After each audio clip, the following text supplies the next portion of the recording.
The dead do not argue. That was something I learned on my first day as a council observer, sitting in a cold briefing room on a station so far from Earth that the sun was just another dim star.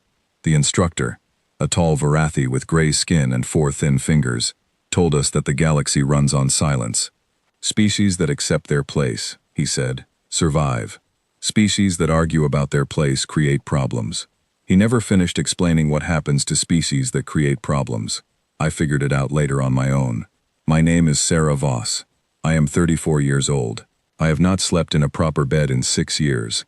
I have not tasted real coffee in 4. I have not seen Earth in 10. I used to be a navigator for the United Nations Space Command. I had a rank, a uniform, a locker with a photograph of my mother taped to the inside of the door. Now I have a stolen crew tag from a Valyrian salvage company, a jacket with 3 hidden pockets, and a very detailed mental map of every emergency exit on every class of council vessel. I gave up the locker. I kept the photograph. It lives inside my left boot, folded twice, worn soft at the creases, from the number of times I have unfolded and refolded it when I thought no one was watching. The ship I was standing on when everything changed was called the Ironclad Wake. She was a mid-range salvage hauler, mostly Keth-built, which meant the corridors smelled faintly of engine coolant and something organic that no one could quite identify. She had a crew of 9, 7 Keth, 1 Varathi, and me. The Keth had hired me as a navigation contractor because I was cheap, because I did not ask questions, and because, as the captain, a wide, flat-faced Keth named Oru had once told me, humans made very good navigators. You plot routes the way your species does everything, Oru said once. Like you have nothing to lose. He meant it as a compliment. I chose to take it as one.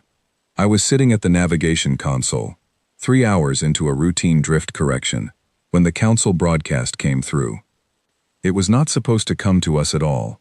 Council navigational updates were encrypted and routed to registered vessels only, and the Ironclad Wake was not registered for council frequency access.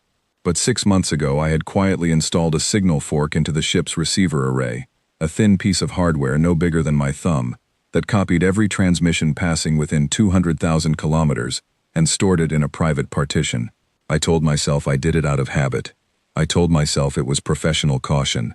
The truth was simpler than that. I did it because I was looking for something, and I had been looking for a very long time. The broadcast was routine in its tone. A calm, synthetic voice reading coordinates, updating navigational charts for council-registered pilots, new hazard zones near the Velith corridor, a revised drift advisory around the Mira cluster, standard procedural language, the kind that puts you to sleep after the first 30 seconds. And then, a deletion notice. In council navigational language, a deletion notice means that a set of coordinates is being officially removed from the standard chart. Dead stars, collapsed relay beacons, abandoned colony zones, these all get deletion notices. They are unremarkable. I had heard hundreds. This one was different. The coordinates were in a part of space I knew by heart. The star type matched. The orbital notations, even in their abbreviated council format, matched the planet's position relative to its sun. My hands went still on the console. My throat went tight in a way that had nothing to do with the recycled air. They had removed Earth from the navigational charts. Not the system, not the region. Earth. One planet. One specific, small, blue-green world, catalogued for centuries in every navigational database across the known galaxy, removed as if it had never existed. The coordinates were blank. The entry was gone. Where there had been a name, there was now a gap in the numbering sequence, a gap so small that most automated systems would never catch it, that most pilots would scroll past without a second thought. I sat very still for a long moment. I am not a person who panics. I stopped being a person who panics around the time Earth went dark, because panic is a luxury that requires a future you believe in. But my hands were cold, and the photograph in my boot felt suddenly very heavy.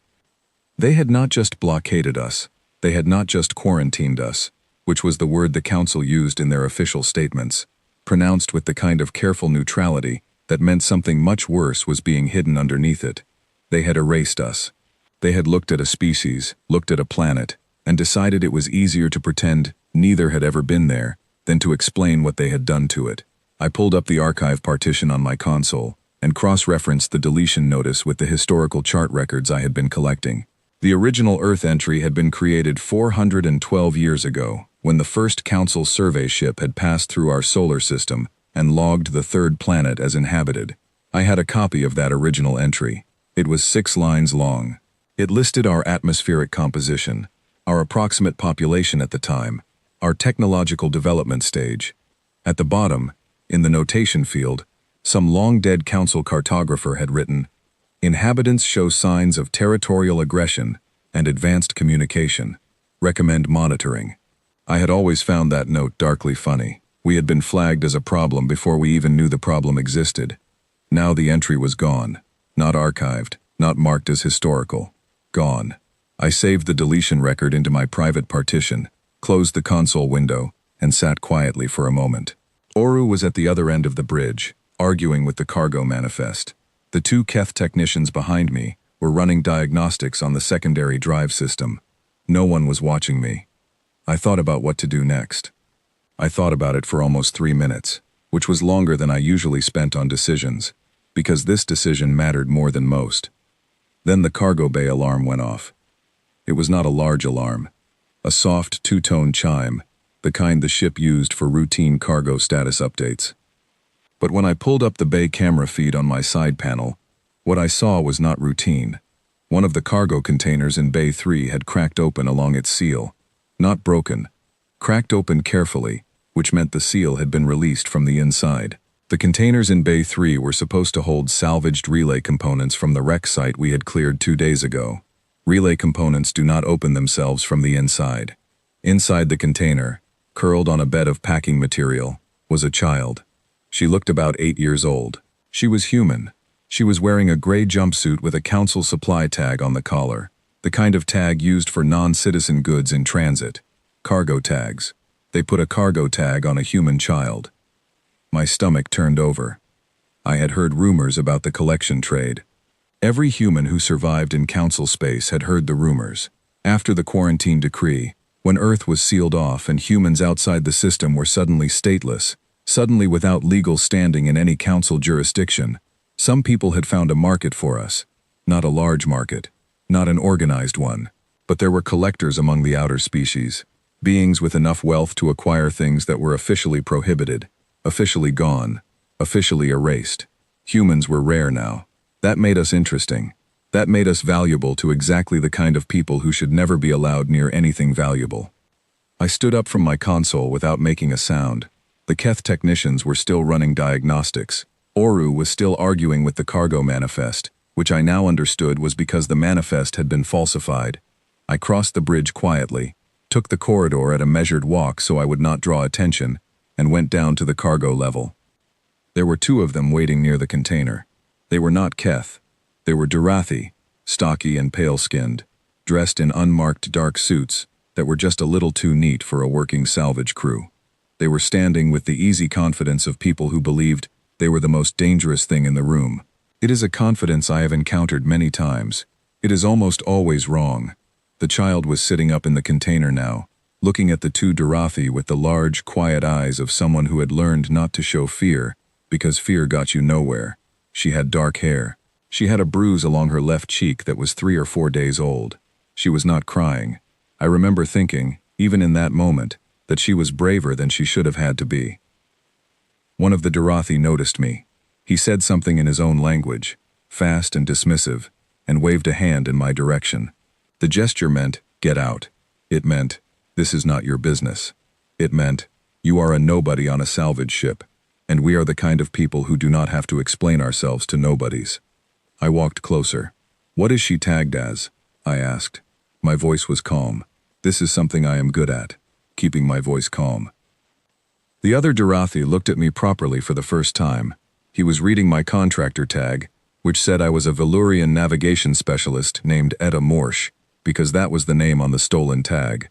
He said, in passable common tongue, that this was a private cargo matter, and I should return to my station. "She is a child," I said. "She has a bruise on her face. I am going to ask again, and I would like an answer this time. What is she tagged as?" He told me then. He used the Council classification code. It was the code for non-citizen biological specimens, live transport. The code meant that in the eyes of the Council's legal system, in the eyes of every jurisdiction where that code was recognized, the girl in the container with the bruise on her face was not a person. She was cargo. I have thought many times about the moment that followed. I have thought about whether I acted too quickly, whether I should have been more careful, whether a smarter version of me would have found a less direct solution. Every time, I reached the same conclusion. No, there was no smarter version of that moment. There was only what happened. It was quick. It was quiet. I made sure of both. The Keth crew did not hear anything from the cargo level.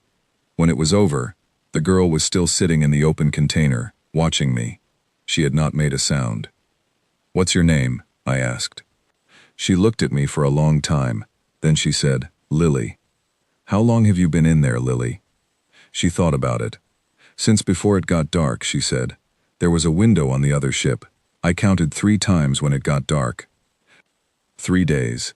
She had been in that container for 3 days. I crouched down in front of her.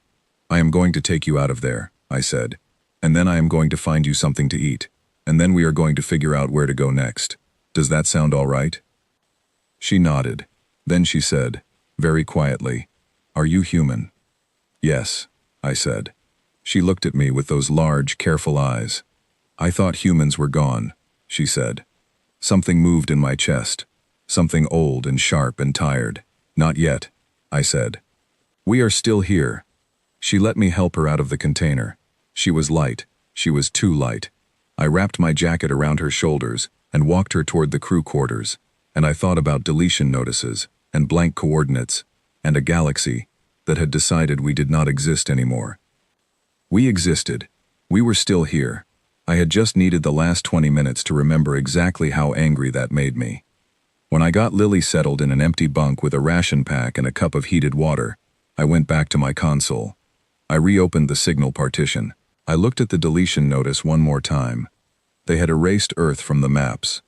They had decided, in their clean bureaucratic language and their careful procedural silence, that the easiest way to handle humanity was to pretend humanity was not there, to make us invisible, to make us not exist on paper, and trust that the paper version of reality would eventually become the real one. I thought about Lily in the bunk, eating a ration pack with both hands because she had not eaten in 3 days. I thought about Earth, still in its coordinates whether the Council listed them or not, a planet full of people who had not agreed to be erased. I saved 3 copies of the deletion notice to 3 separate hidden drives. I began composing a narrow-band transmission, the kind that travels slow but travels quiet, the kind that does not show up on standard Council scanner sweeps. There were people I needed to contact. Not many, but enough. The Council had made a mistake. Not the one they thought they had made. Whatever procedural error or security lapse had put those 2 Dorothi on a ship I was navigating, they had made a much older mistake, one that species make when they look at something dangerous and decide that ignoring it is the same as making it safe. You cannot erase people by removing their name from a list. You cannot make a species disappear by pretending the coordinates are blank. You can try. Many things have tried.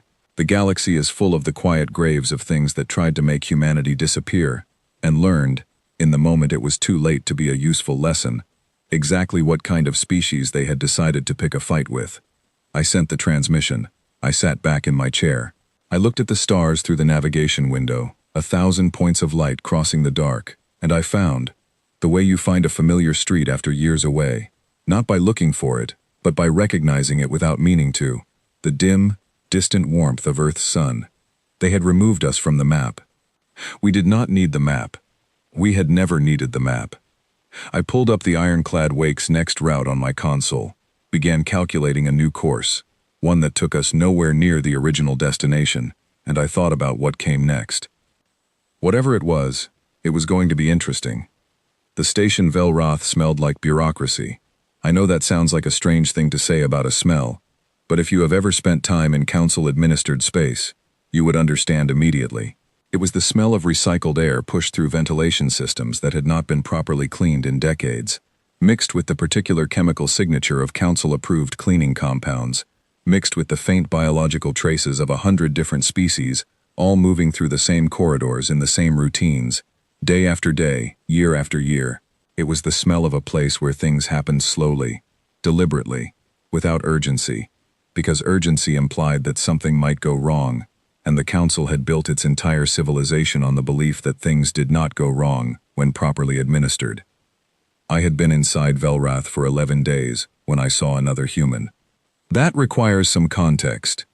Getting inside Velrath was not easy. The station was a bureaucratic hub, one of 7 in this sector, where species with complaints, petitions, trade applications, or legal disputes came to wait in long queues and fill out long forms and be told, eventually, that their case would be reviewed in the next cycle, which meant sometime in the next 2 to 5 years. The waiting rooms were full. The corridors were full. The council staff moved through it all with the quiet, unhurried efficiency of people who understood that they held every card in every game being played around them. To get inside, I had needed a new identity. The Valyrian contractor tag from the ironclad wake was not enough. Velrath ran council-grade biometric checks at every entry point. I had needed something better. It had taken me 3 days and more credit chips than I wanted to think about to obtain the identity of a colonial laborer from Meth Prime, a cold world in the outer sectors that had been absorbed into council administration 60 years ago and had spent the intervening decades in a state of sullen compliance. The people of Meth Prime were humanoid enough that council bioscanners, which were looking for broad biological categories rather than individual specifics, registered me as close enough to authentic. My hair was dyed brown. My eyes were fitted with gray-tinted lenses that slightly altered my iris pattern. My worker's permit said my name was Kara Wolf, Grade 3 Colonial Labor, specializing in atmospheric systems maintenance.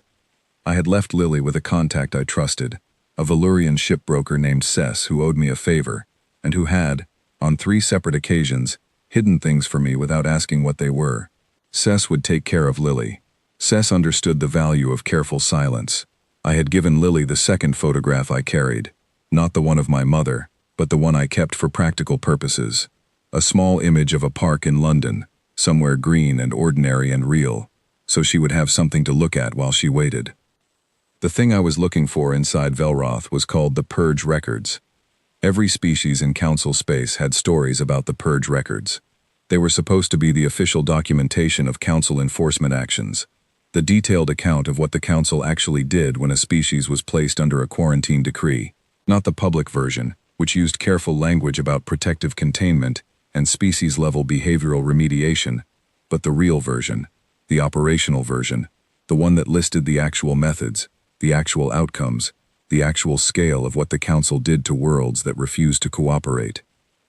I needed those records, not for myself, though the things they contained were deeply personal in ways I tried not to think about too clearly. I needed them because they were evidence. They were the difference between a story that could be dismissed and a case that could not be ignored. The tribunal, the independent body of allied species that existed, technically, outside council authority, required evidence before it would act. I had been collecting pieces for years. The Purge Records were the piece that made all the other pieces matter. Finding them was the problem. On my 4th day inside Velrath, I was eating a poor imitation of food in a worker canteen on level 7, when a Vorathi sat down across from me. He was older, thin in the way that very old Vorathi become, with skin that had gone from gray to almost white, and eyes that were the pale yellow of something that had seen a great deal and processed it all carefully. He had a data tablet in front of him and a cup of something that steamed faintly, and he said, without looking up from the tablet, "You are looking in the wrong places." I looked at him. "I am eating," I said. "You were in the administrative archive on level 12 this morning," he said. "You accessed the public index for the Tribunal Enforcement Division. You are not the first person to start there." He tapped something on his tablet. "The records you want are not in the administrative archive." My left hand, under the table, moved to the small tool I kept against my ribs. "Who are you?" I asked. "My name is Keith," he said. "I have worked as an archivist in this station for 22 years. I organize, catalog, and cross-reference everything that passes through this station's record system." He finally looked up at me. His pale yellow eyes were very calm. "I know what you are," he said quietly. "I have known since your first day here. Your biometrics are close to Meth Prime baseline but not exact. The variance pattern is consistent with human biology, overlaid with cosmetic adjustment. I noticed it when you entered. He paused. I chose not to report it. I kept my expression still. Why? Because, he said, settling back slightly. I have been an archivist here for 22 years. I have seen what passes through this station. I have catalogued things that I will not describe in a public canteen. And I have spent 22 years telling myself that an archivist's job is to record, not to judge. He looked at his cup. I am growing tired of that arrangement. His name was Keth. He was not an ally in any organized sense. He had no network, no resources, no plan. What he had was access. 22 years of access to a record system that most people assumed was impenetrable, because most people had not spent 22 years learning every corner of it the way you learn a building you have lived in for most of your adult life. He told me the purge records were stored in the Tribunal Vault, a sealed archive on level 4, accessible only through 3 separate authentication gates that required senior council credentials. He told me the authentication logs were reviewed weekly by a council security officer. He told me that a direct approach to the vault would flag an alert within 45 seconds of any unauthorized access attempt. That sounds like you are describing why this is impossible, I said. No, he said.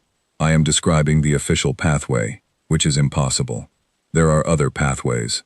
He finished his drink. I can show you the maintenance route behind Authentication Gate 2. The maintenance route does not exist in the official station schematic. I added it to the schematic myself, 6 years ago, while performing a records update, and I altered the entry in a way that erased it from the audit trail. He set the cup down. I have been waiting for a reason to tell someone about it. I studied him for a long moment. In my experience, people who offer help freely, and without obvious benefit, fall into 2 categories. The first category is people who are setting a trap.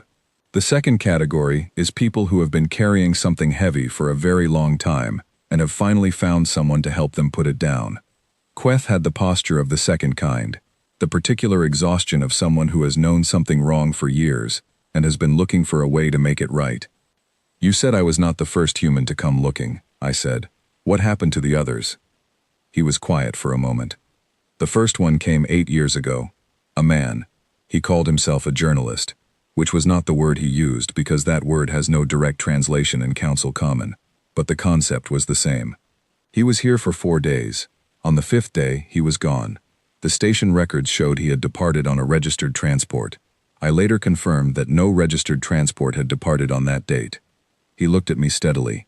The second was a woman, 5 years ago. She reached level 4. She did not reach the vault. Another pause.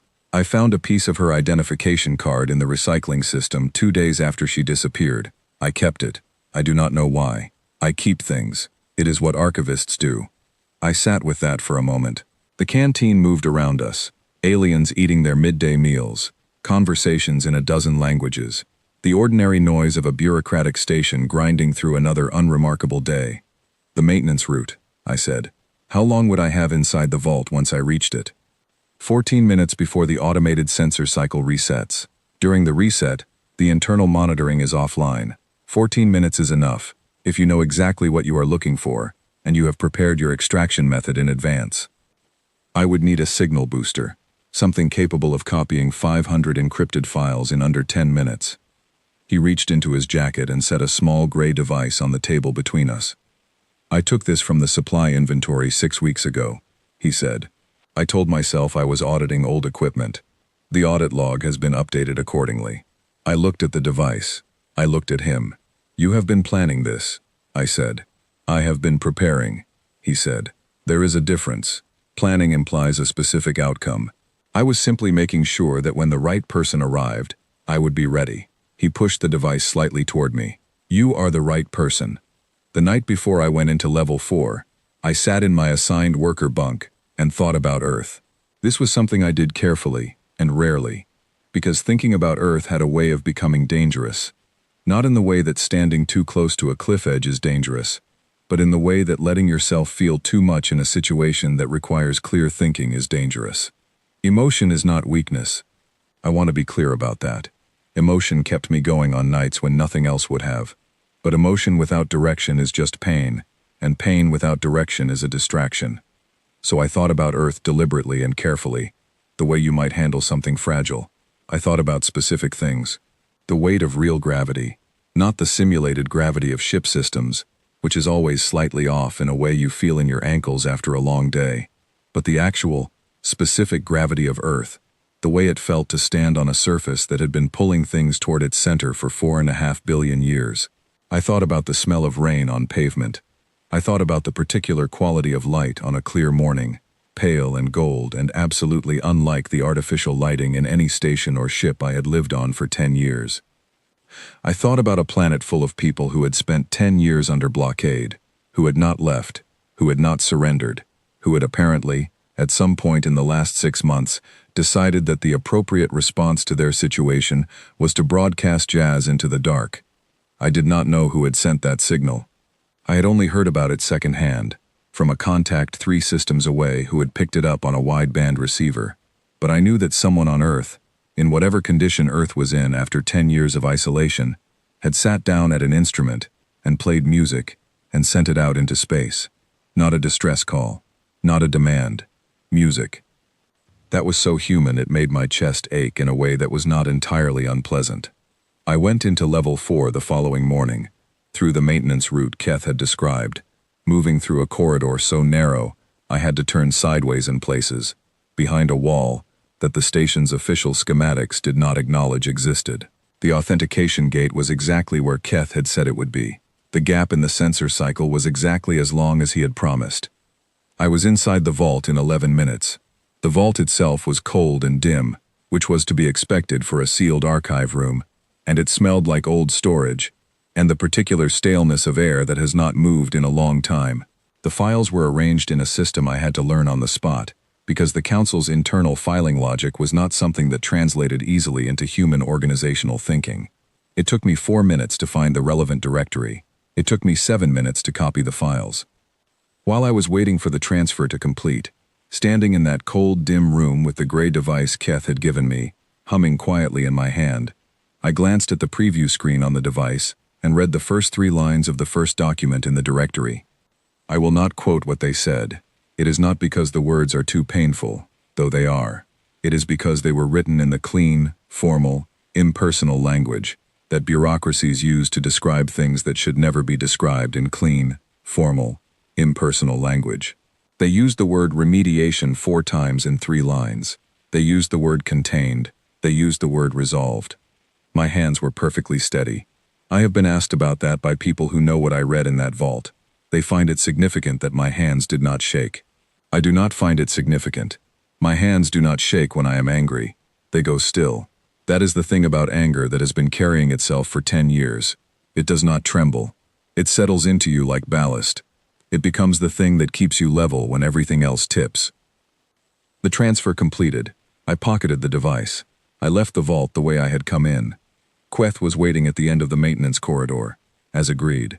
I handed him back the signal booster, and he handed me a new travel document that had not existed that morning. He had spent the previous night carefully inserting it into the station's transit records, giving me a departure record for later that afternoon that would look entirely routine. "Did you find what you needed?" he asked. "Yes," I said. He nodded, once, the nod of someone who knew they had done something that could not be undone, and had made their peace with it. "There is something else you should know," he said. "While you were inside, I was monitoring the council session log. The high session is in chambers today. They are discussing a preliminary assessment for a species called the Nurathi, a developing world in the 3rd sector. The language of the assessment matches the language in the first quarantine decree documents, the early language, before the decision was finalized." I looked at him. He looked at me. "They are going to do it again," I said. "The assessment will be concluded in 2 cycles," he said. "Perhaps 3. After that, the process moves quickly. Another world. Another species that did not know what was coming. Another deletion notice waiting to be written." I thought about this as I made my way back through the upper levels of Velrath, moving at the measured pace of a colonial worker heading to the end of a shift. Nothing notable. Nothing visible. The corridors were busy. A group of Nurathi delegates was actually here on the station, I realized. I had seen them on my 3rd day, a cluster of tall beings with bright, curious eyes who were waiting in the petition queue for a trade hearing. They were here to talk about trade. and 2 levels below them, the council was in session deciding whether their species would continue to exist. That was the thing about Velroth. That was the thing about the entire council apparatus. From the outside, from the level of trade hearings and petition queues and worker canteens and maintenance schedules, it looked like an enormous, boring, mostly functional bureaucracy doing the unremarkable work of administering a large number of species across a large amount of space. And underneath that surface, in sealed chambers and classified archives, and deletion notices processed without ceremony, it was something else entirely. I left Velroth that afternoon on a registered transport. My travel document was perfect. My biometrics passed without a flag. I sat in a window seat and watched the station shrink as we pulled away. An enormous structure that looked, from the outside, like order, like stability, like something that knew what it was doing. The files were on the device in my jacket pocket. The files that said remediation and contained and resolved, that described in clean language what had been done to Earth and the people on it, and the millions who had been outside the system when the blockade went up and had found themselves suddenly stateless, suddenly invisible, suddenly erased from every legal record that said they were real. I had what I had come for. Now I needed to get it to the people who could use it. I pressed my forehead against the cold of the window and watched the stars and thought about where to go next. I had a narrow-band transmission code memorized, a code I had been given 3 years ago by a man who had smiled when he gave it to me and said, "When you are ready, when you have enough, send this. We will find you." I thought I was ready now. I thought I had enough. The stars moved outside the window. Velroth disappeared into the dark, and somewhere out there, in the deep places between systems, in the dead zones and the blind spots and the silent corners where council sensors could not reach, something was waiting. I was going to find it. The transmission code had 7 segments. I had memorized them the way my instructors at the academy used to tell us to memorize emergency protocols, not by writing them down, not by saving them to a device, but by repeating them until they lived behind your eyes, until they were part of the furniture of your mind, accessible without thought. A 7-segment code means a 7-step routing process. Each step bounces the signal through a different relay point, each relay point in a system outside council sensor range. The whole chain takes 48 hours to complete, which means whoever built the system valued undetectability more than speed. That told me something. I sent the code from a public communications terminal, in a transit station, 3 systems away from Velroth, using a credit token I had bought from a vending machine, with cash so old, it had probably changed hands 40 times. I did not sign the message. The code itself was the signature. I bought a meal I barely tasted, found a seat in the terminal's general waiting area, and sat very still, in the way I have learned to sit still in public places. Not motionless, because motionless draws attention, but contained, settled, like someone waiting for a connection, rather than someone waiting for the most important response of their life. The reply came 39 hours later. It was not a text message. It was a set of coordinates, nothing else, delivered to the same public terminal in a routine traffic bulletin that no one would think to read twice. The coordinates pointed to a region of space that most navigational charts described as a debris field left over from a stellar collision several centuries ago. Pilots avoided it. Council patrol routes went around it. It was, in navigational terms, a place worth nothing, which made it, in practical terms, exactly what you needed. Getting there took 11 days and 3 ship changes. I will not describe those 11 days in detail, because they were the kind of days that exist primarily to be endured. Cold bunks on cheap transports, eating from vending units, reading old data on a device that was almost out of charge, thinking carefully about what I was doing and whether it was the right thing, and concluding each time that it was the only thing. Lily was safe with Cess. The files were on the device in my boot, because my boot had proven itself a reliable storage location over the years. I was moving toward coordinates I had never visited, given to me by people I had not spoken to in 3 years, to find something that was either real or the most carefully maintained piece of hope I had ever been foolish enough to follow. On the 11th day, my transport entered the debris field. The pilot, an elderly Keth who had been flying these outer routes for 30 years, and had the particular stoic quality of someone who has stopped expecting things to be interesting, ran an automated debris avoidance sweep and settled into a slow transit path through the outer edge of the field. From the window, The debris looked like what it was, the broken remnants of something very large that had ceased to exist a long time ago. Rock and metal, some of it enormous, most of it drifting in patterns that looked almost random, but were governed by the same slow gravitational logic that governed everything in space. Dark and cold and silent. I was the only passenger who had booked a stop inside the field. The pilot had not questioned this. He had simply adjusted his route and charged me extra for the deviation. When we reached the coordinates, there was nothing there. I stared out the window at a patch of debris, indistinguishable from any other patch of debris in the field, and I thought, very briefly, that I had made a serious mistake, that the code had been old, that the people who gave it to me had moved on. That 3 years was a long time, and ships full of survivors do not stay in one place for 3 years when council patrols are looking for them. Then the debris moved. Not all of it. A specific section, perhaps 200 meters to the left of the transport's current position. A cluster of large rock fragments shifted their relative positions by small degrees, the way objects shift when something large has moved past them, displacing the gravitational balance, like a hand moving under a blanket. The transport's proximity alarm sounded. The pilot swore in Keth and grabbed his controls, and then the ship appeared. She did not simply appear, the way ships appear in stories, one moment absent, the next present. She appeared the way something very large appears when it has been very carefully not appearing, which is slowly, in sections, like a puzzle assembling itself in reverse. First the drive signature, which the transport sensors registered as a sudden and impossible power reading where there had been nothing a moment before. Then the hull, which I recognized was covered in some kind of surface coating that mimicked the reflective properties of the debris around it. Not invisibility exactly, but the next best thing. Then the full shape, resolving out of the dark and the rock and the stellar debris like a memory you had stopped believing in. She was large, not enormous by fleet standards, but large, a mid-class destroyer, the kind that Unsk had been building in the years before the blockade, designed for long-range operations, deep space deployment, the kind of missions where you would not be resupplied for months at a time.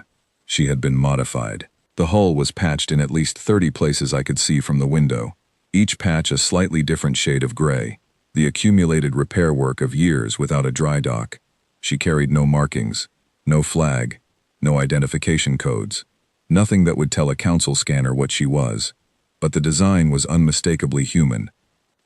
The name was still on her bow, scratched, worn, maintained by hand rather than by automated systems, but still visible, Revenant. The transport pilot was now experiencing the special kind of alarm that comes from having a military-grade destroyer materialize in a debris field where his navigational charts had assured him nothing large existed. He was also receiving a hailing signal, which I could see on his communication board, a short-burst transmission on a frequency that the Revenant should not technically have been able to broadcast without appearing on council sensor nets. "Take the hail," I said. He looked at me with wide, flat Keth eyes. "Please," I said, "take the hail. And then I am going to need a transit pod."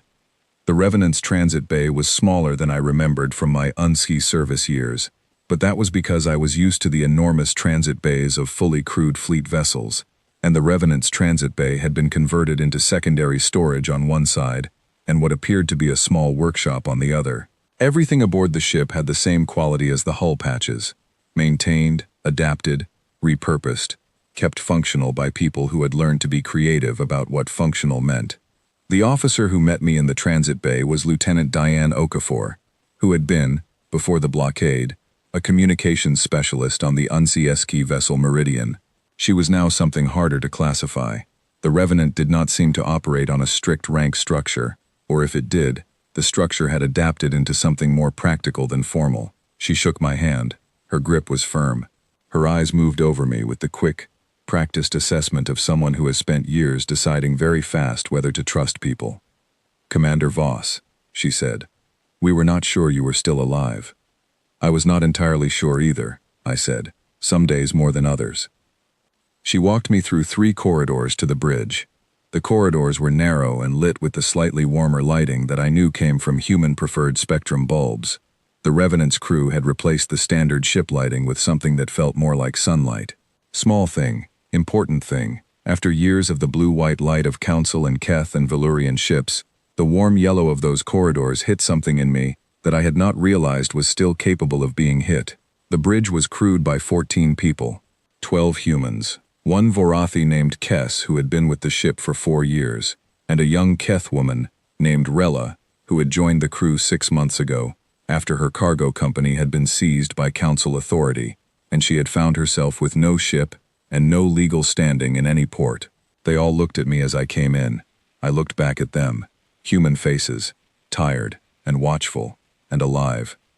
At the center of the bridge, standing at the main navigation table with a coffee cup in one hand and a data chip in the other, was Admiral Tomas Reyes. He was older. Of course he was older. We were all older. But the change in him was specific, not just the lines in his face or the gray that had come into his hair, but something in the set of his shoulders, the particular quality of his stillness. He had the look of someone who had been carrying a very heavy thing for a very long time and had made peace with the carrying, but had not put the thing down. He was 61 years old. He had been the commanding officer of Earth's last functioning deep space fleet when the blockade went up.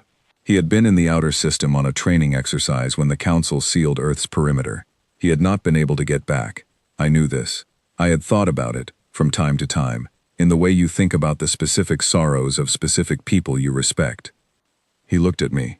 Something moved in his face. Not sentiment exactly. Reyes was not a sentimental man, in the way that people who have to make very hard decisions in very short time frames tend to have the sentimentality trained out of them. But something. "Voss," he said. "Admiral," I said. We did not hug. We shook hands, the grip of two people who had both learned to express things through their handshakes that they had also learned not to say out loud.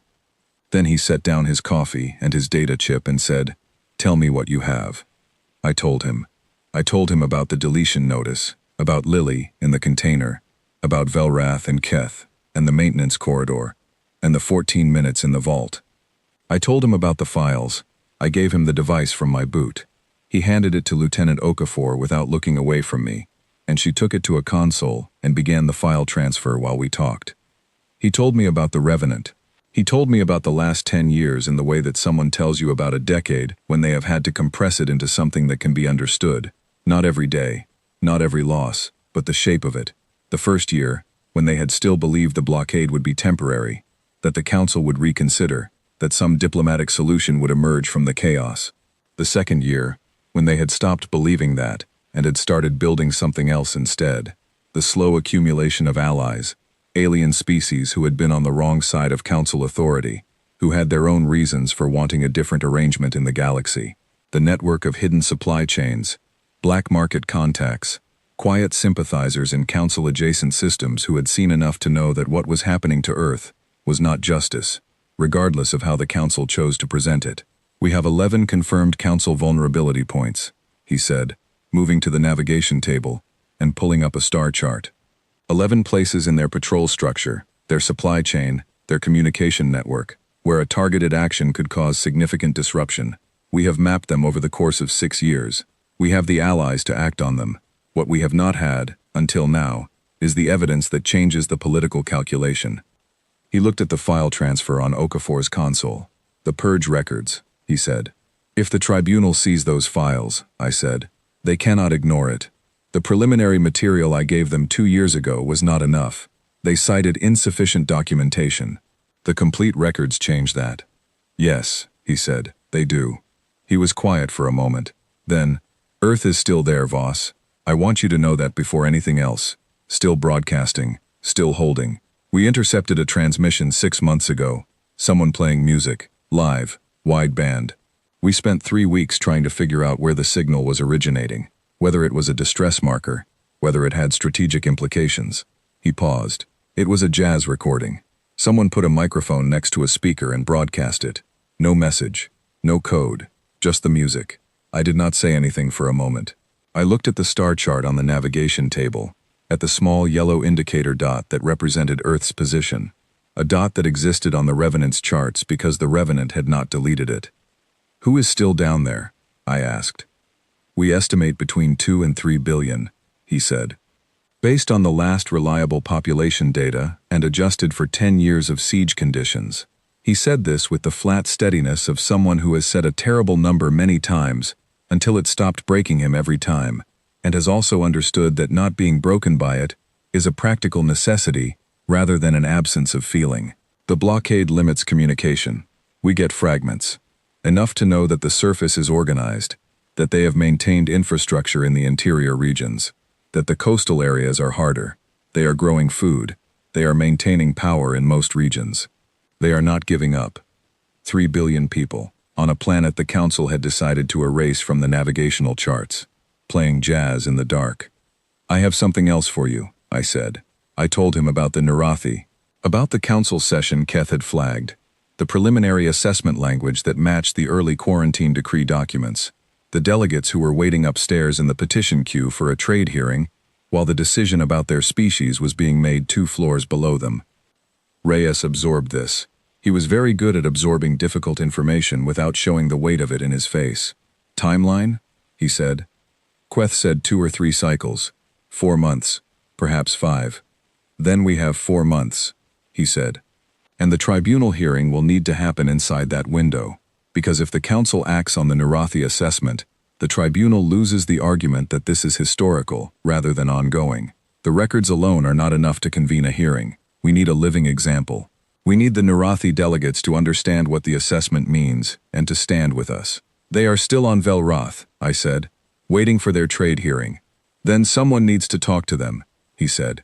And then we need to get the purge records to the tribunal before the Council realizes we have them.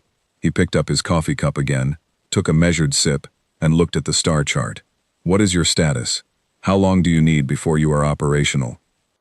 I thought about 11 days on cold transports. I thought about a photograph in my boot, and a child I had left with a Valurian shipbroker, and 10 years of being very tired in ways that sleep did not fully address. How long can you give me? I asked. 48 hours, he said. Then, 48 hours, I said. He almost smiled. It was a small movement, the kind you only catch if you know what you are looking for. I knew you would find us eventually, he said. I always thought it would be Voss who got here first. You have always navigated by something the charts don't record. What is that? I asked. He looked at the yellow dot on the star chart. Stubbornness, he said. The absolute refusal to accept that the coordinates are blank. I went to the bunk they assigned me. The mattress was thin, and the pillow smelled like the recycled air of a ship that had been closed for a long time, and the lighting above me was that warm yellow that was not quite like sunlight, but was close enough that it reminded me of something, and I lay on my back and stared up at it for a while. Then I slept. I slept for 14 hours, which was more sleep than I had managed in a single stretch in probably 2 years. And when I woke up, the ship was moving, and the crew was busy, and someone had left a cup of something warm outside my door that tasted, improbably, something like coffee. I held the cup in both hands and stood in the corridor of a ship full of humans who had been living in the dark for 10 years and had built something extraordinary in it, and I thought that 48 hours was not much time, but it was enough. It would have to be enough. We were very good at doing things with not enough time, not enough resources, not enough of anything except the particular determination that comes from having everything else taken away.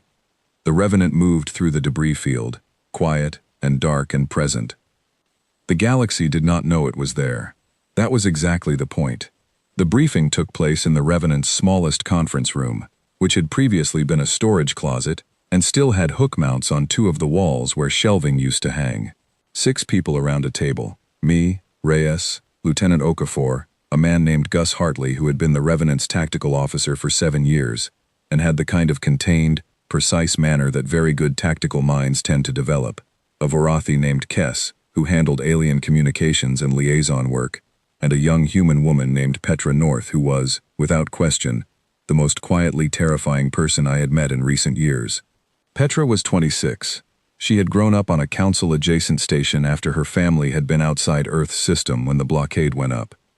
She had spent her teenage years learning things that children should not have to learn, and she had turned those things into skills, and she had arrived at the Revenant 4 years ago with 2 false identities, a set of abilities that made Gus Hartley look at her with something between admiration and professional concern, and an absolute refusal to discuss her past in any detail. The mission Reyes laid out was straightforward in structure and extremely dangerous in practice. We needed to return to Velroth. We needed to locate the Narathi delegation and have a conversation with them that would fundamentally alter their understanding of why they were there and what was about to happen to their species. And we needed to do all of this without alerting the Council security apparatus, which maintained a significant presence on the station. The Narathi delegates are housed in the Petition Residence Block on Level 9, Okafor said, pulling up the station schematic on the table's display. Standard accommodation for species awaiting trade hearings. Council security makes routine passes through the residence block twice in every shift cycle. The gaps between passes are 22 minutes. Long enough for a conversation, Gus said. Not long enough for a conversation that changes someone's worldview. We are not changing their worldview in the residence block, I said. We are giving them information and a location. The conversation happens later, somewhere the Council cannot monitor. We have a relay point at the edge of the system, Kess said. His voice was the particular low, resonant quality of older Varathi, measured and precise. Outside Council sensor range. If the Narathi can access a transport, we can have the real conversation there. The problem was getting to the Narathi in the first place. After my previous visit to Velroth, the risk profile for any of us entering the station directly was elevated. The Meth Prime identity I had used was burned. I had left no obvious trail, but Keth had confirmed that Council security had run a general biometric sweep of the station in the days following my departure, which suggested they knew someone had been inside the vault, even if they did not know who. Standard Council response. Widen the net. Increase the checks. 4-person team, Reyes said. Voss leads. Hartley north. Kess. The rest of us stay with the ship. I need to be there, I said. The Narathi need to see a human face. They need to understand that we are real, that we have survived, that the extinction the Council implied for us did not happen. That is the message that makes them listen. Reyes looked at me with the expression of a man who understood exactly what I was saying and was calculating the risk of it simultaneously. Agreed, he said. But you go in with a different identity. Petra, what do we have? Petra had been quiet through the briefing, which was normal for her. She kept a small tablet on the table in front of her and had been making notes in a shorthand I could not read. I have a Darathi shipping coordinator identity I built 2 months ago, she said. Full biometric package, employment record, travel history. The bioscan deviation from human baseline is within the acceptable margin for Darathi-adjacent humanoid species. She paused. There is also an active Darathi shipping inspection scheduled at Velroth starting in 4 days. If we time arrival to coincide with the beginning of that inspection window, the entry scan will be processing a high volume of Darathi-adjacent credentials and running at reduced individual check time. Everyone looked at her. I have been building contingencies, she said, without expression. We went in with 4. Me under the Darathi shipping coordinator identity, Gus as my freight assistant, Petra, operating independently, under her own cover, Kess moving through the station's Varathi administrative channels, using credentials that were, as far as anyone could determine, completely genuine. Kess had spent a lot of years carefully building himself genuine credentials. He was very good at it. The entry scan was as Petra had predicted. Busy, slightly rushed, the particular energy of a security system running at higher than comfortable capacity. My biometrics cleared in 31 seconds. Gus cleared in 28. I had expected to feel something coming back through Velroth's entry gate, some heightened alertness, some physical reaction to being back in a place where I had taken significant risks. What I actually felt was familiar. The station smelled the same. The bureaucratic hum of it was the same. I had been in enough of these places, long enough, that they had stopped feeling threatening in their surfaces. The threat was always underneath. The Narathi residence block was on level 9, as Okafor had said. We reached it during the 22-minute window between security passes, moving through a corridor that led, ostensibly, toward the freight coordination offices on the same level. There were 3 Narathi delegates in the block. We needed to speak to at least one. The one we found was a young male, standing in the corridor outside the residence rooms, with the restless, slightly lost quality of someone who has been waiting in an unfamiliar place for a long time and has run out of comfortable things to do with the waiting. He was tall, as all Narathi seemed to be, with the bright, curious eyes that I had noticed on the ones I had seen during my previous visit. He was holding a data tablet and looking at it without really reading it. I approached him directly, which is always the bolder move and is also often the safer one, because people who are doing something they should not be doing tend to approach obliquely, and an oblique approach in a monitored corridor is more notable than a direct one. "Delegate," I said, in council common. "My name is not important. What I am about to tell you is." He looked at me. He looked at Gus beside me. His bright eyes moved between us, with the quick intelligence of a species that had not survived long enough to develop interstellar travel by being slow on the uptake. "You are human," he said. His voice was soft and slightly surprised. "I thought humans were extinct." "We are working on correcting that impression," I said. "You are here for a trade hearing. The council accepted your application, which means you are waiting for them to review your world's eligibility for a standard trade agreement. Is that correct?" "Yes," he said, cautiously. "I need you to look something up for me," I said. "In the council's public archive, accessible from any station terminal, there is a historical record of species that have been placed under quarantine decrees.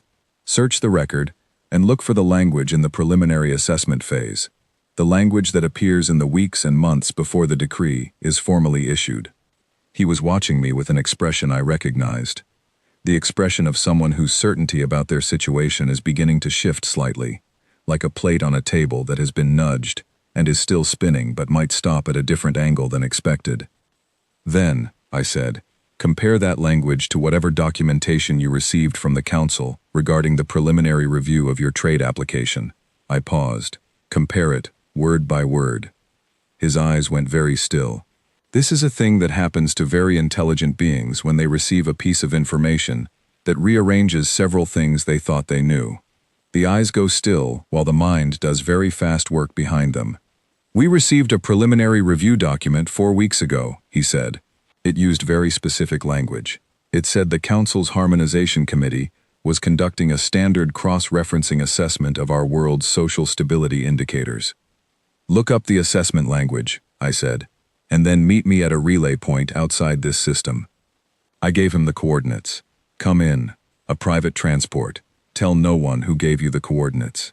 I took a step back. "I am sorry," I added. "I am sorry that this is the conversation you are having in a corridor on a bureaucratic station, instead of the trade hearing you came here for. I am sorry that the galaxy works this way." He looked at me for a long moment. "Are you really human?" he said. "Yes," I said. "And you are still alive?" "After everything the council said." "We are still alive," I said. "Barely, with considerable effort. That is what I am trying to help you avoid." I moved away. Gus fell in beside me. We took the corridor toward the freight coordination offices, moving at the unhurried pace of people whose business here was unremarkable. Behind us, I heard the soft sound of the delegates' footsteps going toward the nearest station terminal. The next part of the mission was not in the plan. The plan had been, contact the Narathi, leave the station, return to the Revenant, prepare for the tribunal. The plan was a good plan. The plan did not account for the fact that when Petra checked in via the short-range comm she wore behind her ear, she said, very quietly, "We have a problem. Level 4. Now, there are several ways to move quickly through a station like Velroth, without appearing to move quickly. The best one is to move at exactly the pace of someone who has a legitimate reason to be going somewhere slightly faster than normal. A freight deadline, a schedule conflict, the specific urgent but not alarming energy of someone running a few minutes behind. Gus and I covered the distance from level 9 to level 4 in 6 minutes. Petra was waiting at the stairwell exit. Her expression was the expression of someone who has assessed a situation and found it unpleasant. "Velkath is here," she said. The name landed in my stomach. Velkath was a council inquisitor, one of 7, currently active, who served as the investigative arm of the council's enforcement division. Inquisitors were not security officers. They were not patrol agents. They were the people the council sent when it believed something had gone wrong and wanted to understand exactly how wrong and who was responsible. Velkath, specifically, was the Inquisitor who had signed the original quarantine decree for Earth. His name appeared in the first line of the first document in the Purge records. He had been the administrative architect of what was done to my world. I had known he existed. I had studied his file. in the way you study the files of people whose decisions have structured your life, with the particular cold attention of someone who needs to understand an adversary, rather than process an emotion. He was 70 years old. He had served the council for 40 of those years. He had a reputation for a very specific kind of intelligence, the kind that does not miss details. "Where is he?" I asked. "He arrived this morning on a council priority transport," Petra said. "He has taken a meeting room on level 4, and he is currently interviewing station security staff. The questions he is asking are about the archive access incident from your last visit, 3 weeks. It had taken the council 3 weeks to send an inquisitor to investigate a vault breach. That was faster than I had expected. Can we get out?" I asked. "Not through the main entry," Petra said. "He has put a biometric hold on outgoing traffic from Velrath's primary departure docks. It is not a full lockdown. He does not want to alarm anyone yet. But every departure is being processed through an additional check." "Freight dock," Gus said. "Cargo transports run a different departure process. He would need to extend the hold specifically to the freight side, and he would need more authority clearance than a single inquisitor has."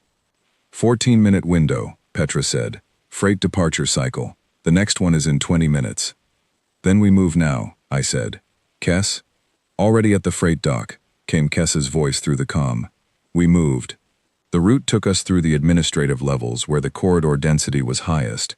More people meant more cover, more ambient noise, more legitimate foot traffic to blend into. The freight dock was on the station's lower ring, accessible via a service elevator that required a freight coordinator code. I had one. So did Gus. We were 3 corridors from the service elevator when I saw Velkath. He was walking toward us from the opposite end of the corridor, accompanied by 2 council security officers and a station administrator who was talking very quickly and looking very uncomfortable. Velkath himself was tall, even for his species, which I did not know. His file had not specified, and the images in it had been formal portraits that gave no scale. He was wearing council formal attire, dark and clean-lined. His face was composed with the absolute neutrality of someone who has spent a long career being impossible to read. His eyes met mine. I kept walking at the same pace. This is the most important thing in that kind of moment, the pace. The pace tells your body how to behave, and your body tells your face, and your face tells anyone watching whether you are someone with something to hide. I was a freight coordinator running a few minutes behind schedule. I had been a freight coordinator all day. I would continue to be a freight coordinator for the next 400 meters. Velkath's eyes moved to Gus. They moved back to me. He stopped walking. The administrator kept talking. The security officers looked at their superior with the slight uncertainty of people whose boss has done something they did not anticipate. Velkath raised one hand, a small gesture, and the administrator went silent. We were 6 meters away from him. 5, 4. He looked at me with the particular attention of someone who has made a career of noticing things other people miss, and I looked back at him with the complete calm of someone who has made a career of not being noticed, and we passed each other at 3 meters, with the Velrath corridor traffic moving around us like water, and I felt his eyes on the back of my head for every step after we passed, and I did not turn around, and I did not change my pace, and I did not, despite every instinct I had developed over 10 years of staying alive in hostile environments, reach for anything in any of my hidden pockets. We reached the service elevator. The freight dock was exactly where it was supposed to be. Kess was exactly where he said he would be. The departure cycle was running. We were on the cargo transport and moving within 12 minutes. In the cargo transport, sitting in the small passenger compartment that smelled of machine oil and the packaging material of 100 different types of freight, I thought about the moment in the corridor, about Velkath stopping, about his eyes on the back of my head. He had seen me. I was certain of it. Not identified me, not flagged me. His security officers had not moved. The corridor had not locked. We had not been stopped.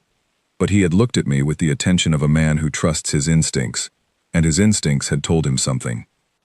I thought about this for a long time. I thought about whether what I had done in the corridor had been the right thing, and whether there had been another option. I concluded there had not. And then I thought about something else. The Nurathi delegate would access the archive tonight. He would read the language. He would compare it to the documents his world had received, and then he would make a decision, the way all sentient beings make decisions when the reality of their situation becomes clear. He would either accept the situation, or he would not. I believed he would not accept it. I believed this because I had looked at his bright, curious eyes in that level 9 corridor, and I had seen something I recognized. Not defiance, not yet, but the early shape of it.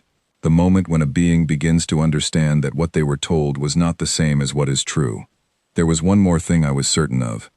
I had let Velkath see me, not by accident, deliberately, in the fraction of a second in which I had the choice, because an inquisitor who had seen a face but could not name it, who had felt the particular wrongness of a detail he could not yet articulate, was an inquisitor who would spend the next days and weeks and months thinking about what he had almost recognized.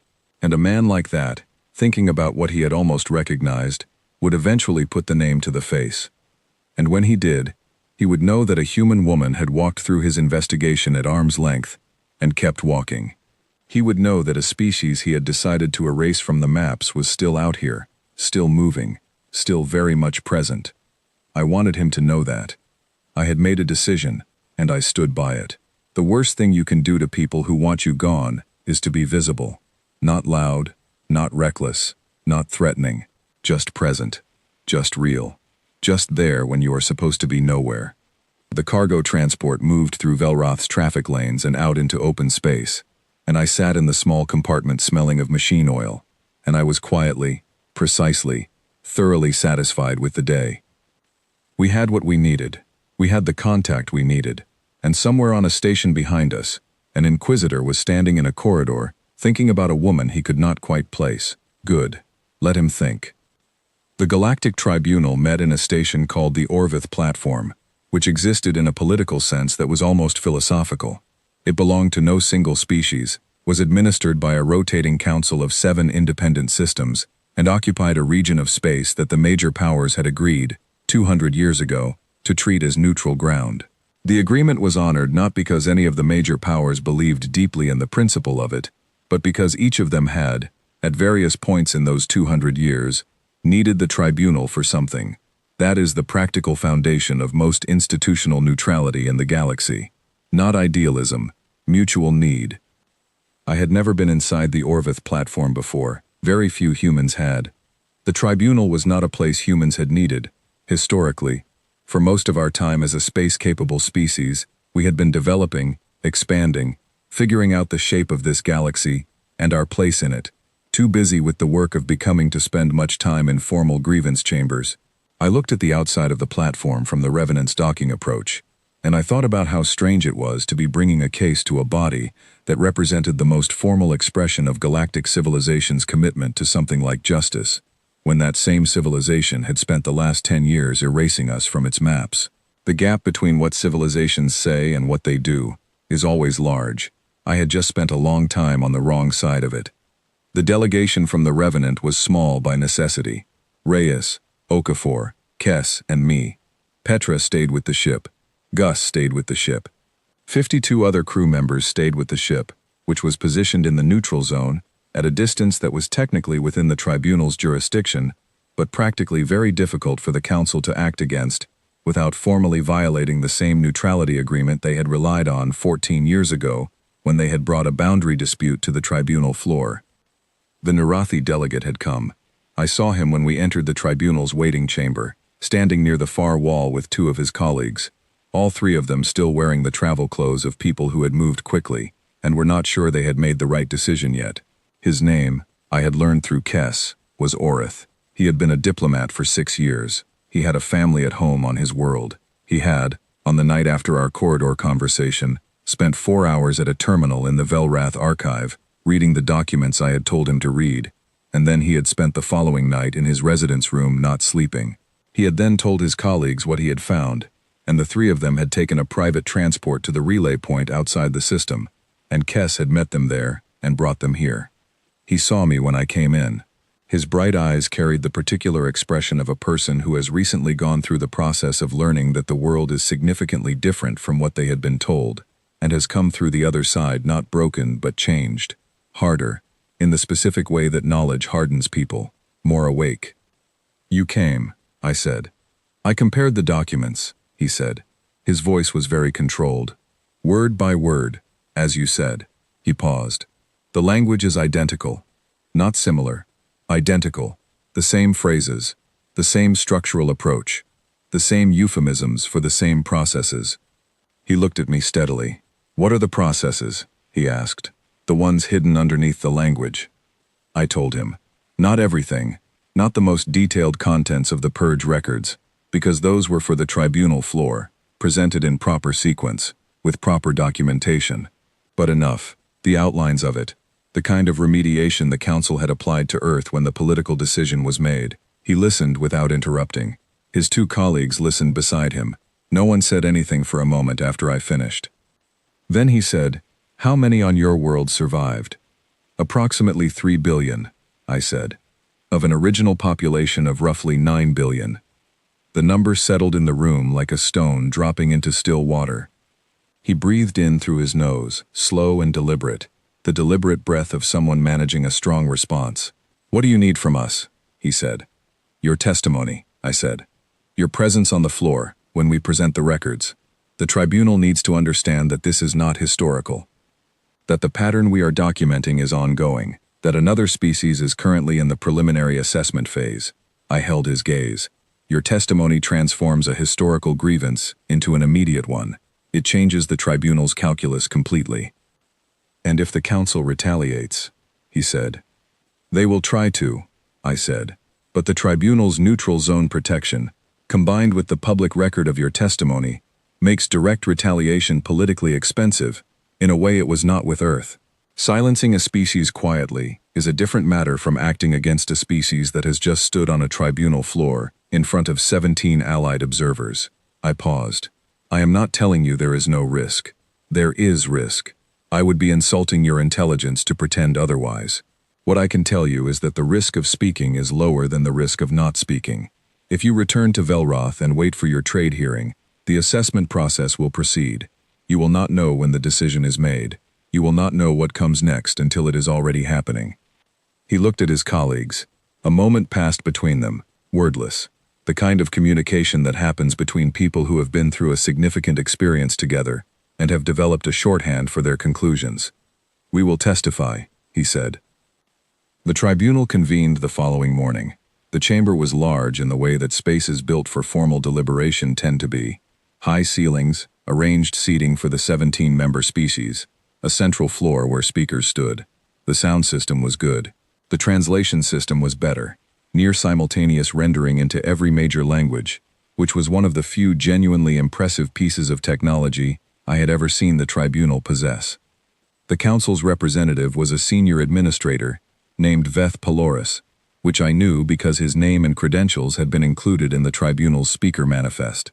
He was a small, precise being in council formal attire, with the composed, confident manner of someone who has spent a career representing an authority that does not expect to be challenged.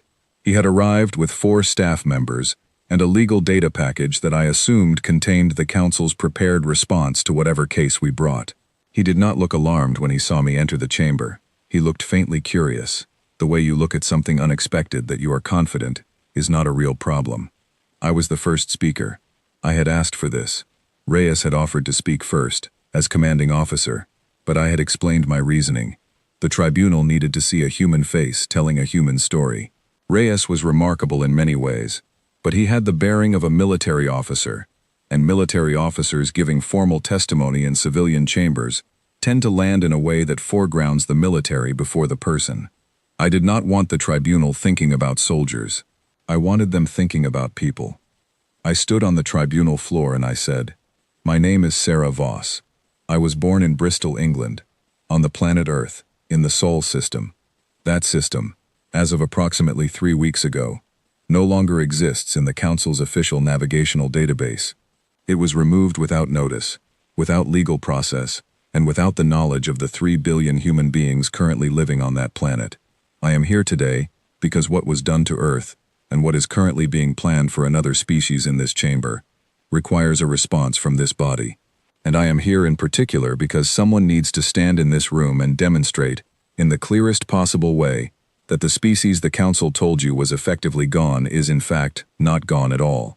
I had their attention. All 17 member species. The tribunal chairs, 3 senior arbiters, were watching me with the careful, non-reactive assessment of people who have heard many things in that chamber and have learned to reserve their response. But they were listening. Really listening. I presented the purge records. Okafor ran the file display from a console at the side of the floor, and the documentation appeared on the chamber's main screens. Not all of it, because there were thousands of files, but the key documents, the ones that named processes and dates and scales of action, the ones that used the words remediation and contained and resolved to describe things that had killed billions, the ones that showed, in the Council's own formal language and internal records, the gap between what they said and what they did. Paloris, the Council's representative, rose twice to challenge procedural authenticity. Both times, I addressed the challenge directly.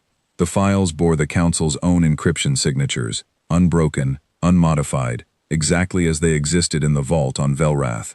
We had not altered a single character. We had only copied. Every challenge Paloris raised, the internal metadata of the documents answered. After the records, Oreth testified.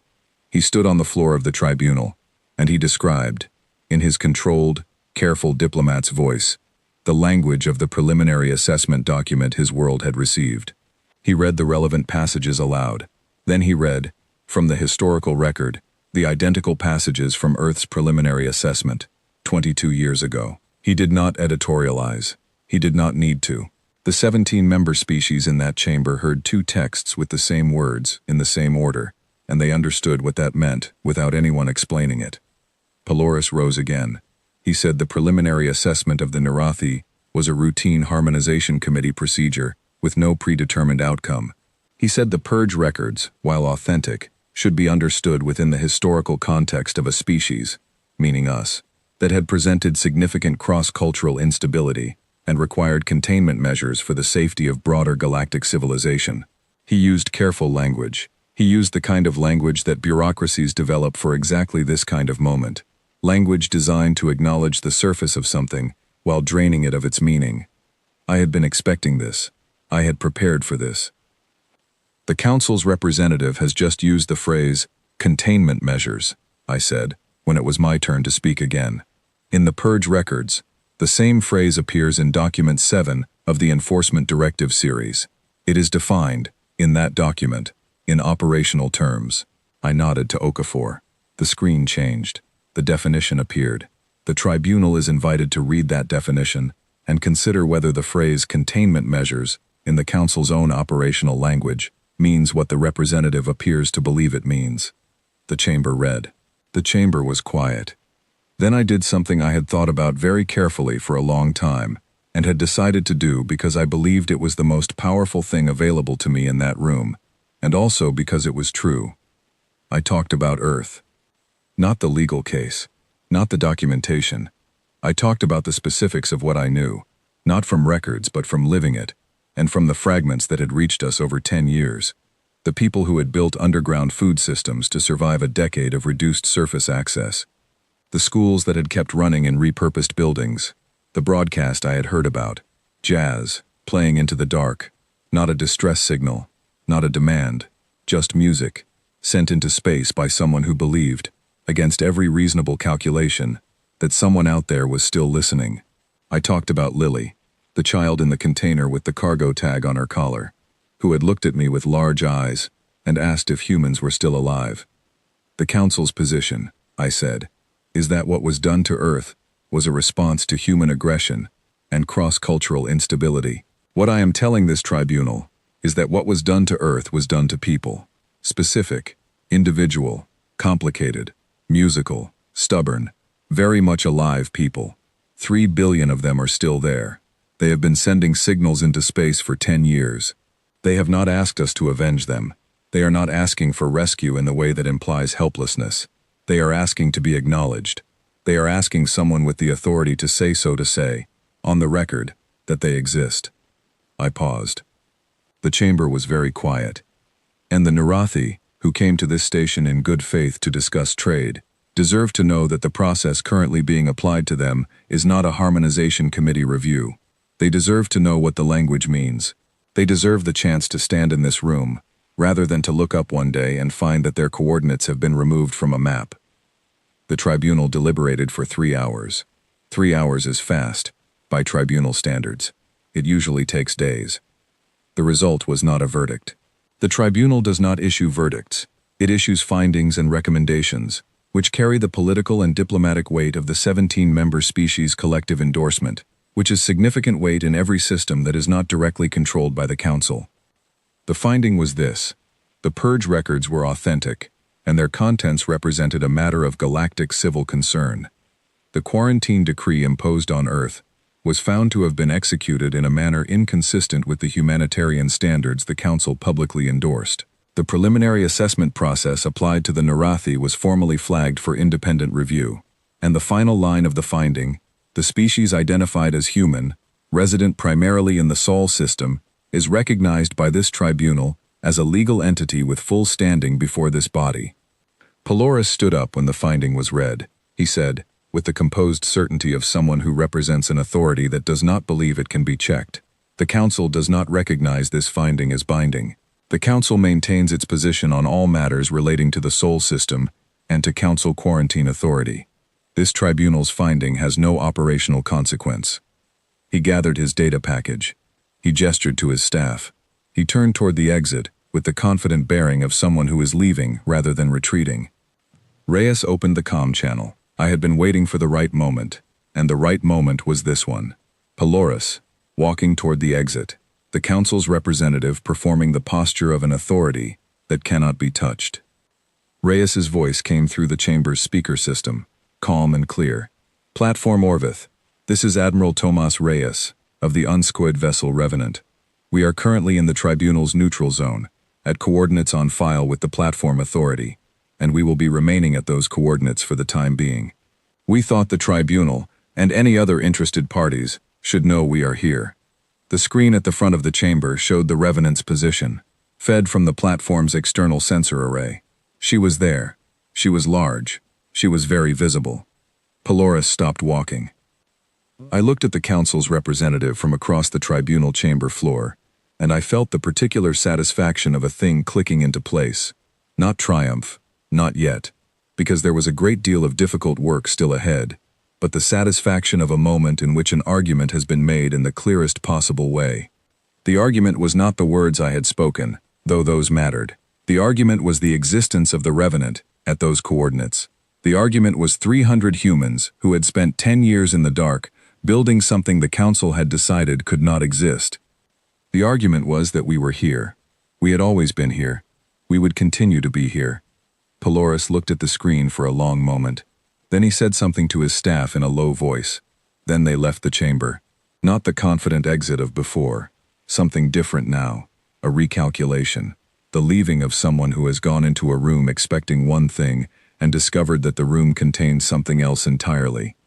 Oreth came to stand beside me as the chamber began to empty. "What happens next?" he asked quietly. "The Council will respond," I said. "They will not accept this quietly, but they will have to think carefully about how they respond, because the finding is now on record. The records are now in the public domain, and whatever they do next, 17 species are watching." He nodded, slowly. "And Earth?" I looked at the screen where the Revenant's position was marked in the neutral zone. I looked at the dot that was not Earth, but was the direction of Earth. "We go home," I said. "That comes next." It was the first time I had said those words out loud in 10 years. They felt exactly the way I had hoped they would feel. Not like a dream, not like a wish, but like the next item on a list, specific and achievable, and already in progress. We go home. Next. The Council's fleet arrived in the Tribunal's neutral zone 47 hours after the Tribunal's finding was read. 47 ships. I was on the Revenant's bridge when the sensor sweep caught the first drive signatures, and I watched the numbers climb as the scope resolved each vessel: 12 patrol cruisers, 18 destroyer class, 9 heavy response units, and 8 support craft carrying the specific sensor and communications equipment that the Council used for enforcement blockades. The formation was clean and deliberate, the kind of formation you put together when you want the message to be clear before a word is spoken. The message was, "We do not accept what happened in that chamber, and we are here to demonstrate what our acceptance is worth." Reyes stood at the navigation table with his arms crossed and a coffee cup he was not drinking. He looked at the scope display for a long time. Nobody spoke.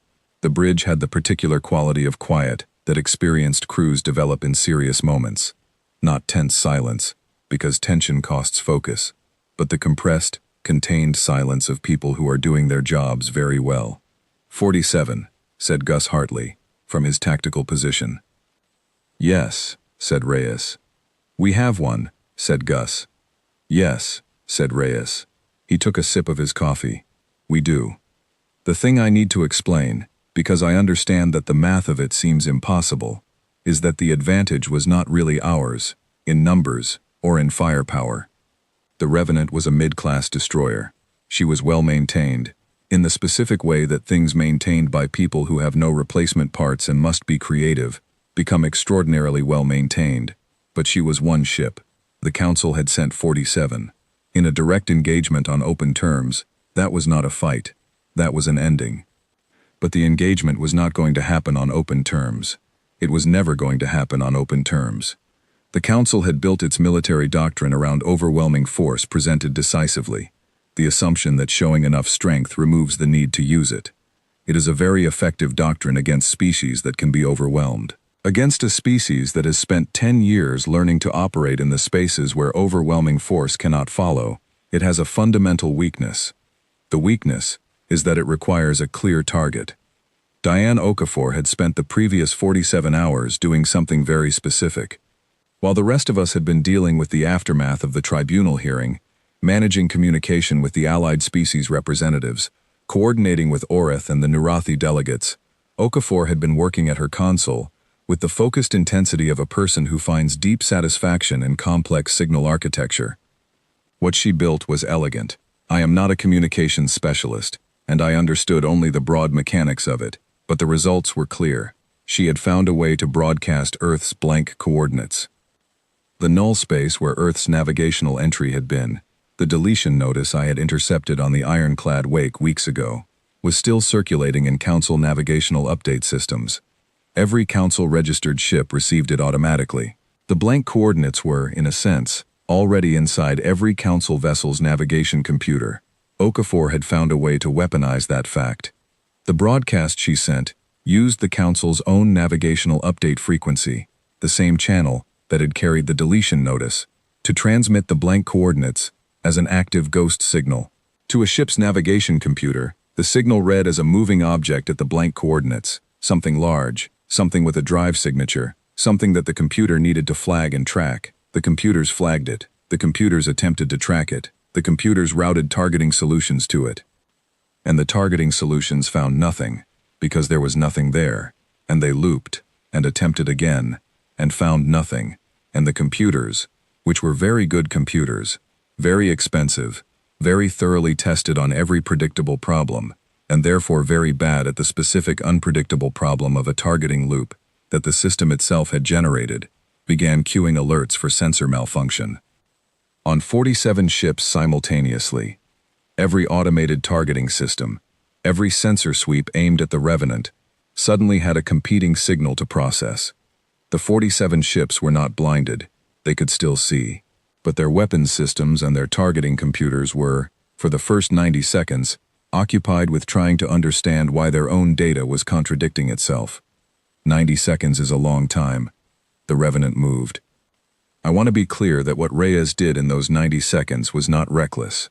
I have heard it described that way by people who were not there, who look at the numbers and conclude that charging a 47-ship fleet in a single vessel is a thing that only desperation or madness could produce.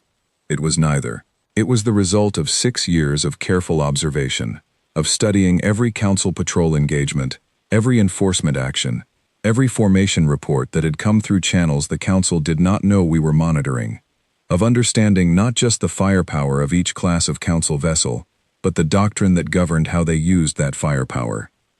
It was the result of knowing things about how the Council fought that the Council assumed no one outside its own command structure knew. The heavy response units, the 9 largest ships in the Council formation, were positioned at the outer ring of the formation, because heavy response units are not designed to move quickly, and because they are at their most effective when they can bring their full weapons range to bear on a single position. They needed space to use their firepower, without hitting the ships around them. This meant there were gaps. Not large gaps. But the Revenant was not a large ship, and the gaps were navigatable by someone who had spent 10 years navigating in places where the margin for error was the difference between surviving and not. Reyes took the Revenant through the gap between the 4th and 5th heavy response units with 41 meters of clearance on each side. The Allied ships, 3 vessels from the Tribunal's allied species who had joined our position in the neutral zone after the finding was announced, moved to the outer flanks simultaneously, not engaging, just present, just visible, just adding to the complexity of a tactical picture that the Council fleet's computers were already struggling to process. The battle was not a battle in the cinematic sense. There were no dramatic ship-to-ship exchanges, no spectacular hull breaches visible through porthole windows. It was tactical, and precise, and very fast, and most of it happened on screens, and in data systems, rather than in visible space. What I can describe is what I saw from the bridge. I saw Reyes standing at the navigation table, very still, calling course adjustments in a quiet voice to the helmsman, a young man named Owen Drake who had grown up on the Revenant, and who was 22 years old, and flew a destroyer through a 47-ship fleet formation, with the focused, almost serene concentration of someone doing a thing they were made to do.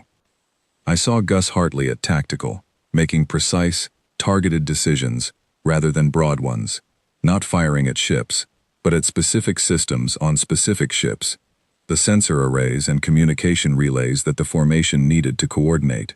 Disrupt the coordination and the formation becomes 47 individual ships rather than a unified force. 47 individual ships, uncertain of their targeting, uncertain of their communications, uncertain of where exactly the threat was.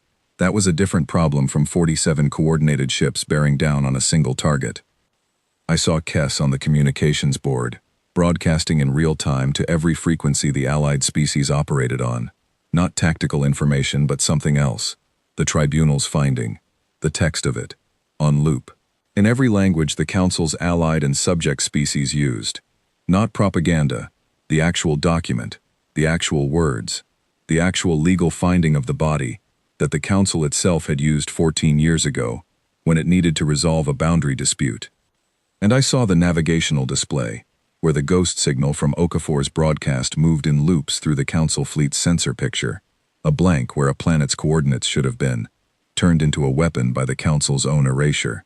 They had removed Earth's name from the map. They had left the shape of the space behind. Okafor had simply filled that shape with light. The first Council ship withdrew 11 minutes into the engagement. She was a patrol cruiser on the outer ring, and her commander made the decision that when your targeting system is giving you looping alerts, and your communication with the fleet command ship is interrupted, and you cannot confirm the position of the vessel you are supposed to be engaging, the correct thing to do is to pull back to a confirmed safe position and request a tactical assessment. It was a reasonable, professionally sound decision. The second withdrawal came 4 minutes later, then 2 more together. The Council formation was not breaking. It was recalibrating, pulling back into a tighter defensive arrangement. But the pullback itself was significant. The Revenant drove into the space they left, and Owen Drake took us through the gap between the retreating cruisers and the heavy response units with the kind of precision that made Gus Hartley, at the tactical board, exhale quietly in what was either relief or admiration or both. The flagship was a large vessel, the command ship for the entire formation, positioned at the center of the arrangement in the way that command ships position themselves, protected by the formation around them, away from the immediate engagement. On its bridge, I understood without being there, a Council fleet commander was receiving real-time status updates that were telling him things he had not expected to be told, that his targeting systems were compromised, that 3 allied species vessels were on his flanks, that the Tribunal's finding was being broadcast across every frequency his fleet could receive, that a single human vessel was inside his formation rather than being destroyed by it, and that, on the Orvith platform behind him, the Tribunal's arbiters were watching every move, and the record was being made. The flagship's drive signature changed, not the signature of an attacking vessel, but the signature of one that is repositioning, moving from the center of the formation toward its rear, a large ship moving carefully through its own fleet. Reyes watched this on the scope. He said nothing for a moment. Then he said, quietly, to no one in particular. There it is. It was not a retreat in the full sense. The fleet did not disperse, did not scatter, did not turn and run. But the flagship moved to the rear, and when the flagship moves to the rear of its own formation, it is communicating something to every other ship in that formation. It is communicating that the engagement profile has changed, that the calculation has been updated, that the commander is no longer certain of the outcome. The full withdrawal came 22 minutes later. Clean, organized, coordinated. The Council fleet pulled back from the neutral zone in formation, maintaining their structure, maintaining their dignity, moving not like a force that had been defeated, but like a force that had decided the terms of this engagement were not the terms it had come here for, and would need to be reconsidered, which is, in practical terms, not different from being defeated. But it sounds different, and in these matters, the sound of it matters to the people doing the withdrawing. The last ship crossed out of the neutral zone. The scope showed clear space. The Revenant's sensors went from active to passive, from combat mode to observation mode, and the specific hum of the ship in full tactical operation settled down into something quieter. And then someone on the bridge laughed. It started with Owen Drake, still at the helm, who put both hands flat on his console and laughed with the surprised, uncontrolled quality of someone releasing something that had been very tightly held. Then Gus, at tactical, a short bark that he immediately attempted to suppress and failed. Then 3 other crew members in quick succession, the particular laughter of people who have just survived something they were not entirely certain they would survive, and who are only now, in the first seconds of the aftermath, allowing themselves to know how uncertain it had been. Reyes watched the scope. He did not laugh. He stood very still for a moment, and then he set his coffee cup down and said, "Good work. All of it. Every single one of you." He said it simply, without ceremony, and it landed the way simple, true things land. I was standing at a secondary console near the back of the bridge. I had not had a specific function in the engagement. I was not tactical. I was not helm. I was not communications. I had been there as an observer, as the person who understood the political context of what was happening, as the person who, if things had gone badly, would have been the one to think about what to do next. I had watched the whole of it from that position, and now I stood in the quiet aftermath of it, in the warm yellow light of the Revenant's bridge, surrounded by the sound of my people breathing and laughing and existing. I thought about Velkath, the Inquisitor, who would receive a report about this engagement. I thought about what that report would say. A Council fleet, 47 ships, had withdrawn from a neutral zone engagement with a single vessel. The vessel was human. The vessel was the ghost ship that had been rumored for years and never confirmed, the Revenant. It was confirmed now. It existed now, on record, in the open, named and real. The Council had tried to erase us, had tried to make the coordinates blank, to make the entry in the database absent, to make a whole world a gap in a numbering sequence. And we had turned their own erasure into a ghost signal and driven it through their fleet formation. I thought about how that would read in Velkath's report. I thought about the Inquisitor in the Velroth corridor, the moment when his eyes had met mine, and something in him had registered an anomaly. I thought about him processing the anomaly now, fitting the face from the corridor into the context of everything that had happened since, understanding finally who he had almost recognized. I hoped the understanding was uncomfortable. I hoped it was the specific discomfort of a person who is very good at predicting things and has miscalculated significantly. I went to find Reyes. He was in his small office adjacent to the bridge, looking at the communication board, which was showing incoming transmissions from the allied species vessels and from the tribunal platform. I stood in the doorway for a moment. "They will come back," he said, without turning around. "Not with that fleet. Not in that configuration. Not to this location. But they will respond. We need to be moving before they decide how." "Earth," I said. He turned. "Earth," he said. In the hours that followed, the Revenant received 3 separate communication requests from allied species who had watched the engagement from their own sensor platforms. 2 wanted tactical briefings. 1 wanted to discuss the establishment of a formal mutual defense arrangement, which was a thing that 3 weeks ago would have seemed like the beginning of a very long and uncertain negotiation, but which now, in the context of a tribunal finding and a Council fleet withdrawal, seemed like a conversation that might actually go somewhere. We answered all three. Reyes handled the defense arrangement request with the careful precision of someone who understood what they were building and did not want to build it carelessly. Okafor handled the tactical briefings. I sat in the small conference room that was a closet and thought about coordinates. Earth's coordinates, the ones that were blank in the Council database and present in ours, because the Revenant had never deleted them, had kept them the way you keep the address of home even when you cannot go there. There was still the blockade. The Council's physical barrier around Earth's system was not the fleet that had just withdrawn from the neutral zone. It was a separate, long-standing force, smaller, but entrenched, supported by relay stations and monitoring buoys that had been in place for 10 years.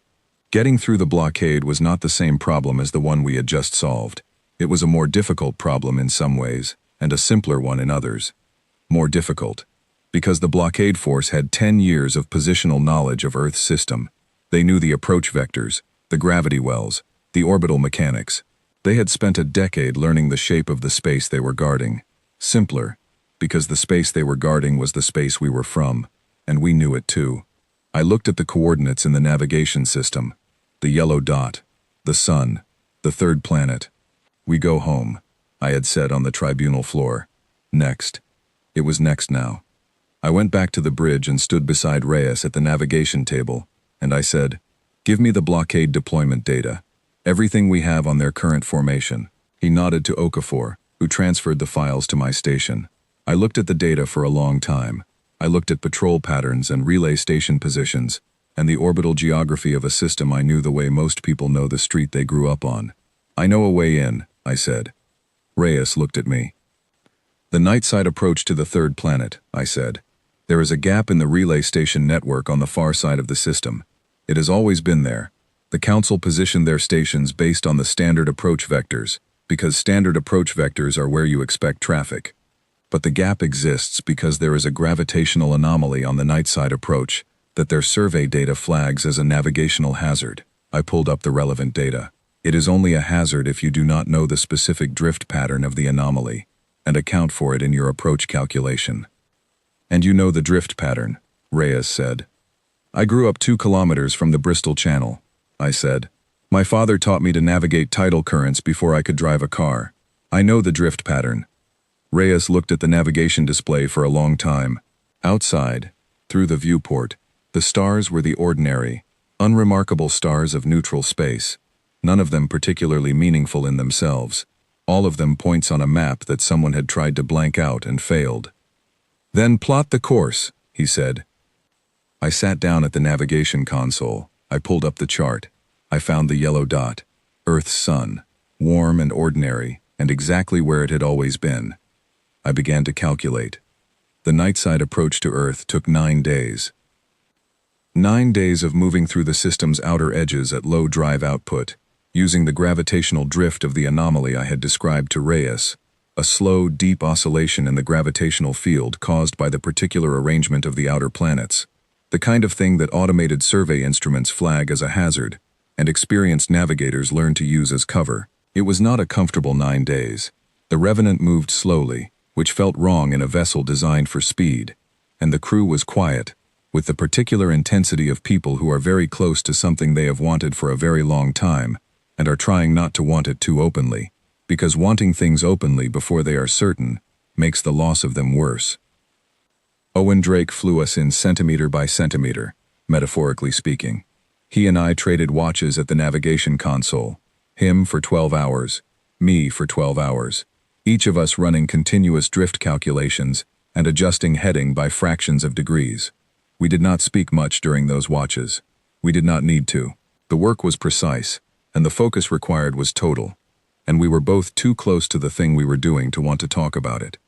On the 3rd day in the system, I picked up a signal. It was faint, and I almost missed it. It was not on any standard communication frequency, not on anything the Revenant's automated systems were configured to flag. I found it because I was manually scanning the broad spectrum, the way my father had taught me to scan for maritime radio signals off the coast, moving slowly through the bands, listening for anything in the noise that was not noise. And there it was. A low-frequency carrier wave. Very simple, very old-fashioned in its construction. The kind of signal you build when you are working with equipment that has been repaired so many times, the original specifications are a memory. Music. I sat at the console for a moment with my headset on, listening. It was a piano piece, live. Someone playing it now or in the last few hours. The playing slightly imperfect in the way that live music is always slightly imperfect, with the small variations of breath and timing that recordings flatten out. I did not know the piece. I knew the instrument. I knew the feeling of it. The clean, specific sound of 88 strings, struck by small hammers, in the order that someone had decided made meaning. I sat, and I listened to it for a long time. Then I took off the headset, and I told Reyes. He came to the console and put the headset on, and listened for almost 5 minutes. When he took it off, he did not say anything for a moment. Then he said, "Put it through the bridge speakers. I want everyone to hear it."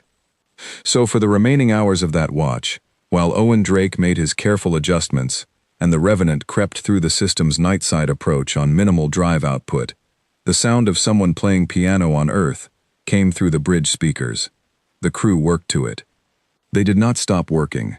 There was too much to do, too much to monitor, too many variables to track in a slow nightside transit of a heavily monitored system. But they worked to the sound of it, and the quality of the silence between those of them who were not working, who were listening with whatever part of their attention was not occupied, was different from the silence of before. The blockade perimeter was at 300,000 kilometers from Earth's surface. 12 ships in a pattern that had been established in the early days of the blockade and had been incrementally reinforced over the years. Additional ships added after the first year. Additional relay stations added after the third. The formation was dense at the standard approach vectors from the inner system and lighter at the outer approach, because the Council's navigational threat assessment model treated the outer system as low risk for breach attempts. Deep space was harder to transit safely, and the outer approaches were slower. They had never had to deal with someone who knew the drift pattern and had 9 days. We came out of the nightside approach at a point in the perimeter where 3 blockade ships covered a large sector. Their sensor overlap was calculated for standard speed transits.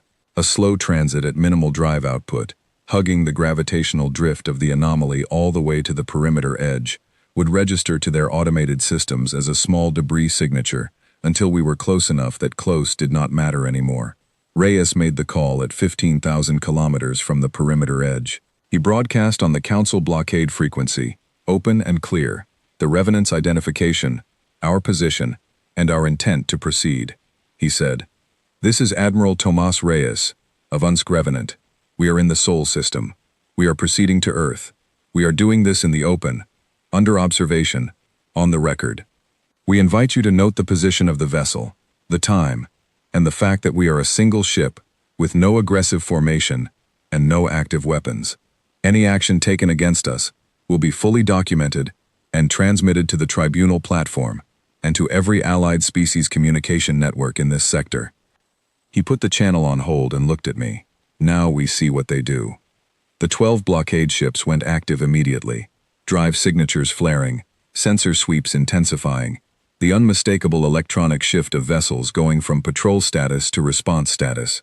2 of them began repositioning, moving to intercept angles that would put them across our approach path in approximately 40 minutes. Then something happened that I had not expected. One of the 12 blockade ships sent a signal, not on the Council military frequency, on the same broad-spectrum carrier that the piano music had come through, the old simple construction, the channel Earth's people had been using to send signals into space for years. The signal said, in English, "We see you." 3 words, "We see you." The people on Earth had been monitoring the system. They had been watching the blockade for 10 years, tracking ship positions and sensor sweeps and communication patterns, learning everything they could learn about the people who had sealed their sky. And they had been watching us come in. 3 words, sent in the language of a species that the Council had erased from the navigational database, transmitted on a frequency the Council's automated systems would not flag, because it was too old and too simple to appear in the threat catalog. "We see you." Reyes looked at me. I looked at him. Then he turned back to the communications board and said, "Owen, take us in." The 40-minute intercept window that the 2 repositioning blockade ships represented was not a guarantee of engagement. It was a possibility, which was different. The Revenant accelerated on the Earth approach vector, and as she accelerated the broadcast went out. Okafor had prepared it, and was running it on every frequency simultaneously. A package that included the Tribunal's finding, the Purge Records reference summary, and a direct statement that the Unsk Revenant was proceeding to Earth in accordance with the Tribunal's recognition of humanity's legal standing. The two intercepting ships slowed. I watched their drive signatures on the scope. They slowed. Then they stopped their repositioning, hovering at the angles they had reached, maintaining their current positions rather than completing the intercept approach. Not standing down. They were still active, still watching, still in response posture, but not moving to intercept either. 47 hours earlier, those same two ships had been part of a fleet that withdrew from the neutral zone. Their commanders were receiving news from their fleet command about the Tribunal finding. They were receiving news about what had happened in the neutral zone. They were receiving news about broadcast records that were now in the public domain of 17 allied species, and they were watching a single human vessel on an approach to Earth, broadcasting those records on open frequency. The intercept did not complete. We passed through the blockade perimeter at 243,000 kilometers from Earth's surface, with 2 blockade ships holding position and 10 others maintaining their patrol patterns. Not cleared, not authorized, not welcomed, but not stopped. The difference, on that particular day, in those particular circumstances, was enough. The atmosphere was ahead of us. I moved to stand beside Owen at the helm, because I needed to see it from the front. Earth was in the viewport. I need to describe this carefully, because I want to be accurate and not sentimental, and it is difficult to be accurate about the moment you see your home planet for the first time in 10 years, without sentiment getting into the way. It was blue and white, which you know from images, from descriptions, from every piece of media that has ever depicted a view of Earth from space. But the images do not convey the specific quality of blue. It is a particular blue, a depth of it, the color of water at significant depth viewed from above, and the white of the clouds moves across it in patterns that are never exactly the same twice. And the whole thing is lit by a star that is exactly the right distance away, and exactly the right type to produce a light that the human visual system was, in the most literal evolutionary sense, designed to find correct. It looked right. After 10 years of lights that were almost right, and air that was almost right, and gravity that was almost right, it looked right, in a way I had no language for, except that the part of me that was built for this specific planet recognized it, without needing to be told what it was. Beautiful, Owen Drake said quietly. He had been born on the Revenant. He had never seen it before. We entered the atmosphere on the night side of the planet, which I had planned not for tactical reasons but for the reason that approaching at night meant coming in over a dark surface lit only by what the people below had kept lit. Cities, some of them still running on whatever power systems had survived and been maintained, communication towers, broadcasting into space, the occasional moving light of a vehicle on a surface route, and in the gaps, the dark areas where infrastructure had not held, the small scattered lights of individual fires and lanterns, and the particular human impulse to put a light in the dark, even when the dark is very large. We found a large flat area about 50 kilometers from the center of what had been a major population zone. The geography was familiar. The central region, the interior plains that had become the primary settled area as coastal infrastructure had become more difficult to maintain. We landed. The landing gear made contact with actual soil, with actual rock, with the specific surface of a world that had been pulling things toward it for 4.5 billion years. The gravity was right. It was right in my ankles. It was right in my shoulders. It was right in the way that nothing aboard any ship or station had been right for 10 years. They came from several directions. I had not expected them so fast. But they had been watching the approach. They had been watching everything. The blockade ships and the sensor sweeps, and the transit through the perimeter. And when the Revenant landed, they knew exactly where she was. And they came from several directions at once. Not running, most of them, the particular pace of people who are trying to be measured, but cannot quite contain the urgency underneath. People in a range of conditions, well-clothed, poorly clothed, thin, tired, some of them clearly unwell in ways that spoke to a decade of difficult circumstances, but walking, alive, moving toward a ship that had come through their sealed sky. A woman reached us first. She was perhaps 50 years old, gray-haired, wearing practical clothing, of the kind that had been repaired so many times the original fabric was mostly a structural suggestion. She stopped a few meters from the landing ramp and looked at Reyes, who had come down the ramp ahead of me. She looked at him for a moment. Then she said simply, "You are late." Reyes looked at her. Something moved in his face that he did not conceal, for once, and did not try to. "I know," he said. "I am sorry." She looked at him for another moment. Then she stepped forward and put both arms around him, the embrace of someone who has survived something long and difficult, and is finally in a position to release some of the weight of it onto another person who can bear a share of it. He put his arms around her. They stood like that for a while. Behind her, the people were arriving.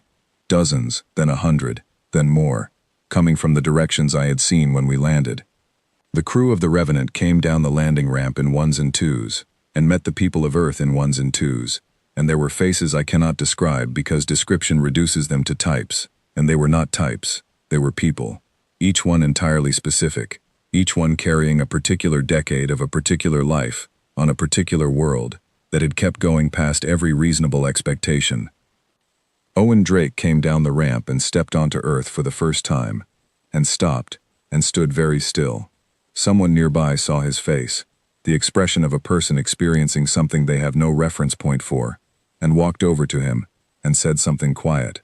He nodded, slowly, and then they walked together a little way from the ship and he crouched down and put both hands flat on the ground.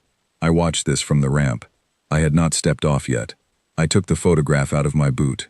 It was worn and soft and the fold lines were deep. It was my mother, in the park in London, sometime before everything, squinting slightly into bright ordinary sunlight. I looked at it for a moment, then I folded it back into its worn creases and put it in my jacket pocket, where I could feel its weight against my chest. I stepped off the ramp.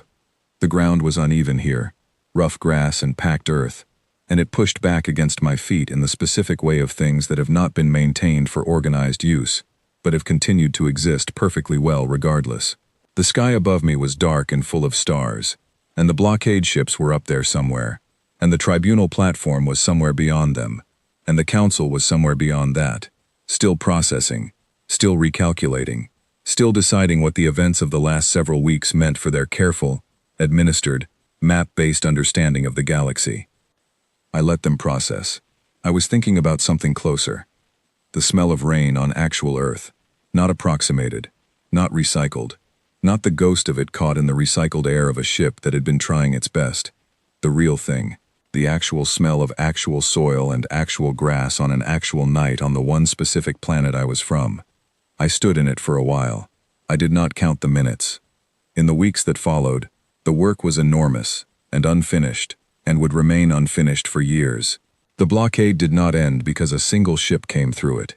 It ended, gradually, incompletely, in stages over the following months, as the council underwent the specific kind of internal fracture that large institutions undergo when the weight of an exposed wrong becomes heavier than the weight of admitting it. Velkath was the first, the inquisitor who had signed the quarantine decree and had stood in a corridor on Velrath and looked at my face without quite recognizing it.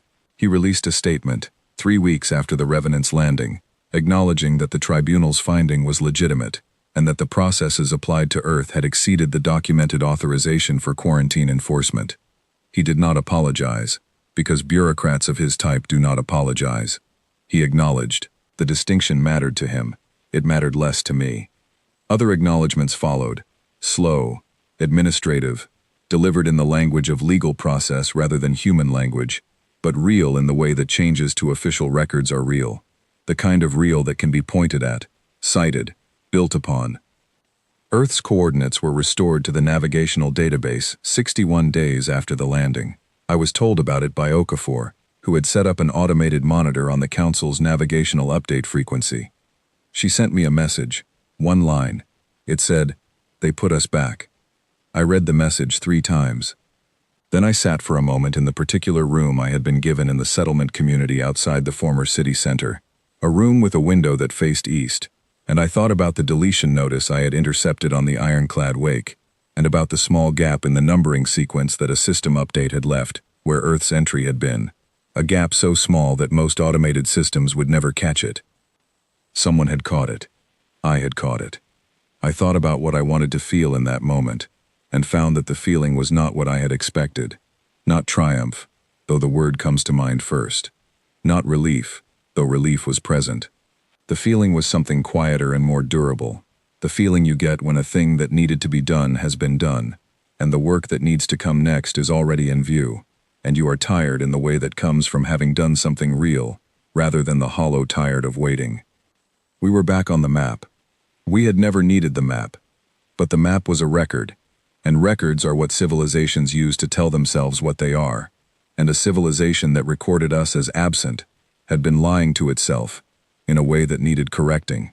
The correction was made. The record was changed. 3 billion people who had lived for 10 years in the gap in that numbering sequence were now, officially, in the database of the galaxy that had tried to pretend they were not there. I went to the window and looked out at the morning, which was coming up in the east in the specific way of mornings on Earth, a particular progression of light that goes from nothing to gray, to the pale gold of early sun rising over a horizon that is the exact right distance away. I had the photograph in my jacket pocket. I left it there. Somewhere in the settlement, someone was playing music.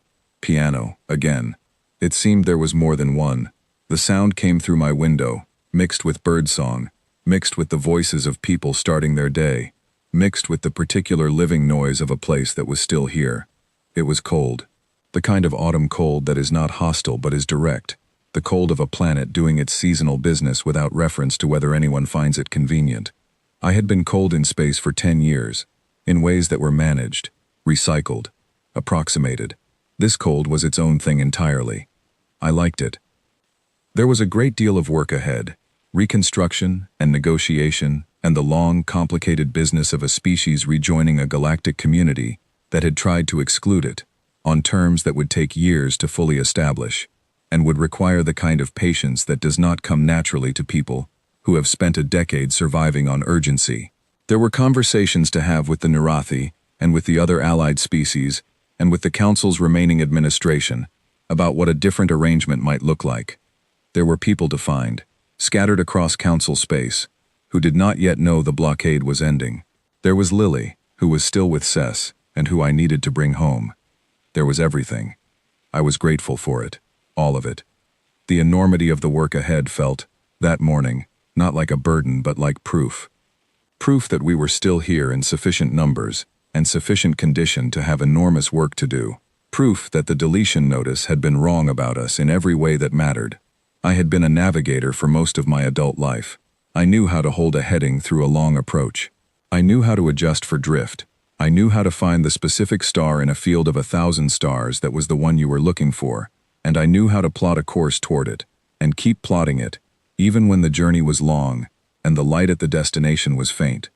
We were home. The music came through the window. The light came over the eastern hills. The cold was real, and the ground was real, and the sky above me, wide and pale and brightening, was the exact sky I had been born under, and had carried in my memory for 10 years, like a photograph folded soft at the creases. We were back on the map. We had never needed the map, but it was good to be on it again. It was good to be home.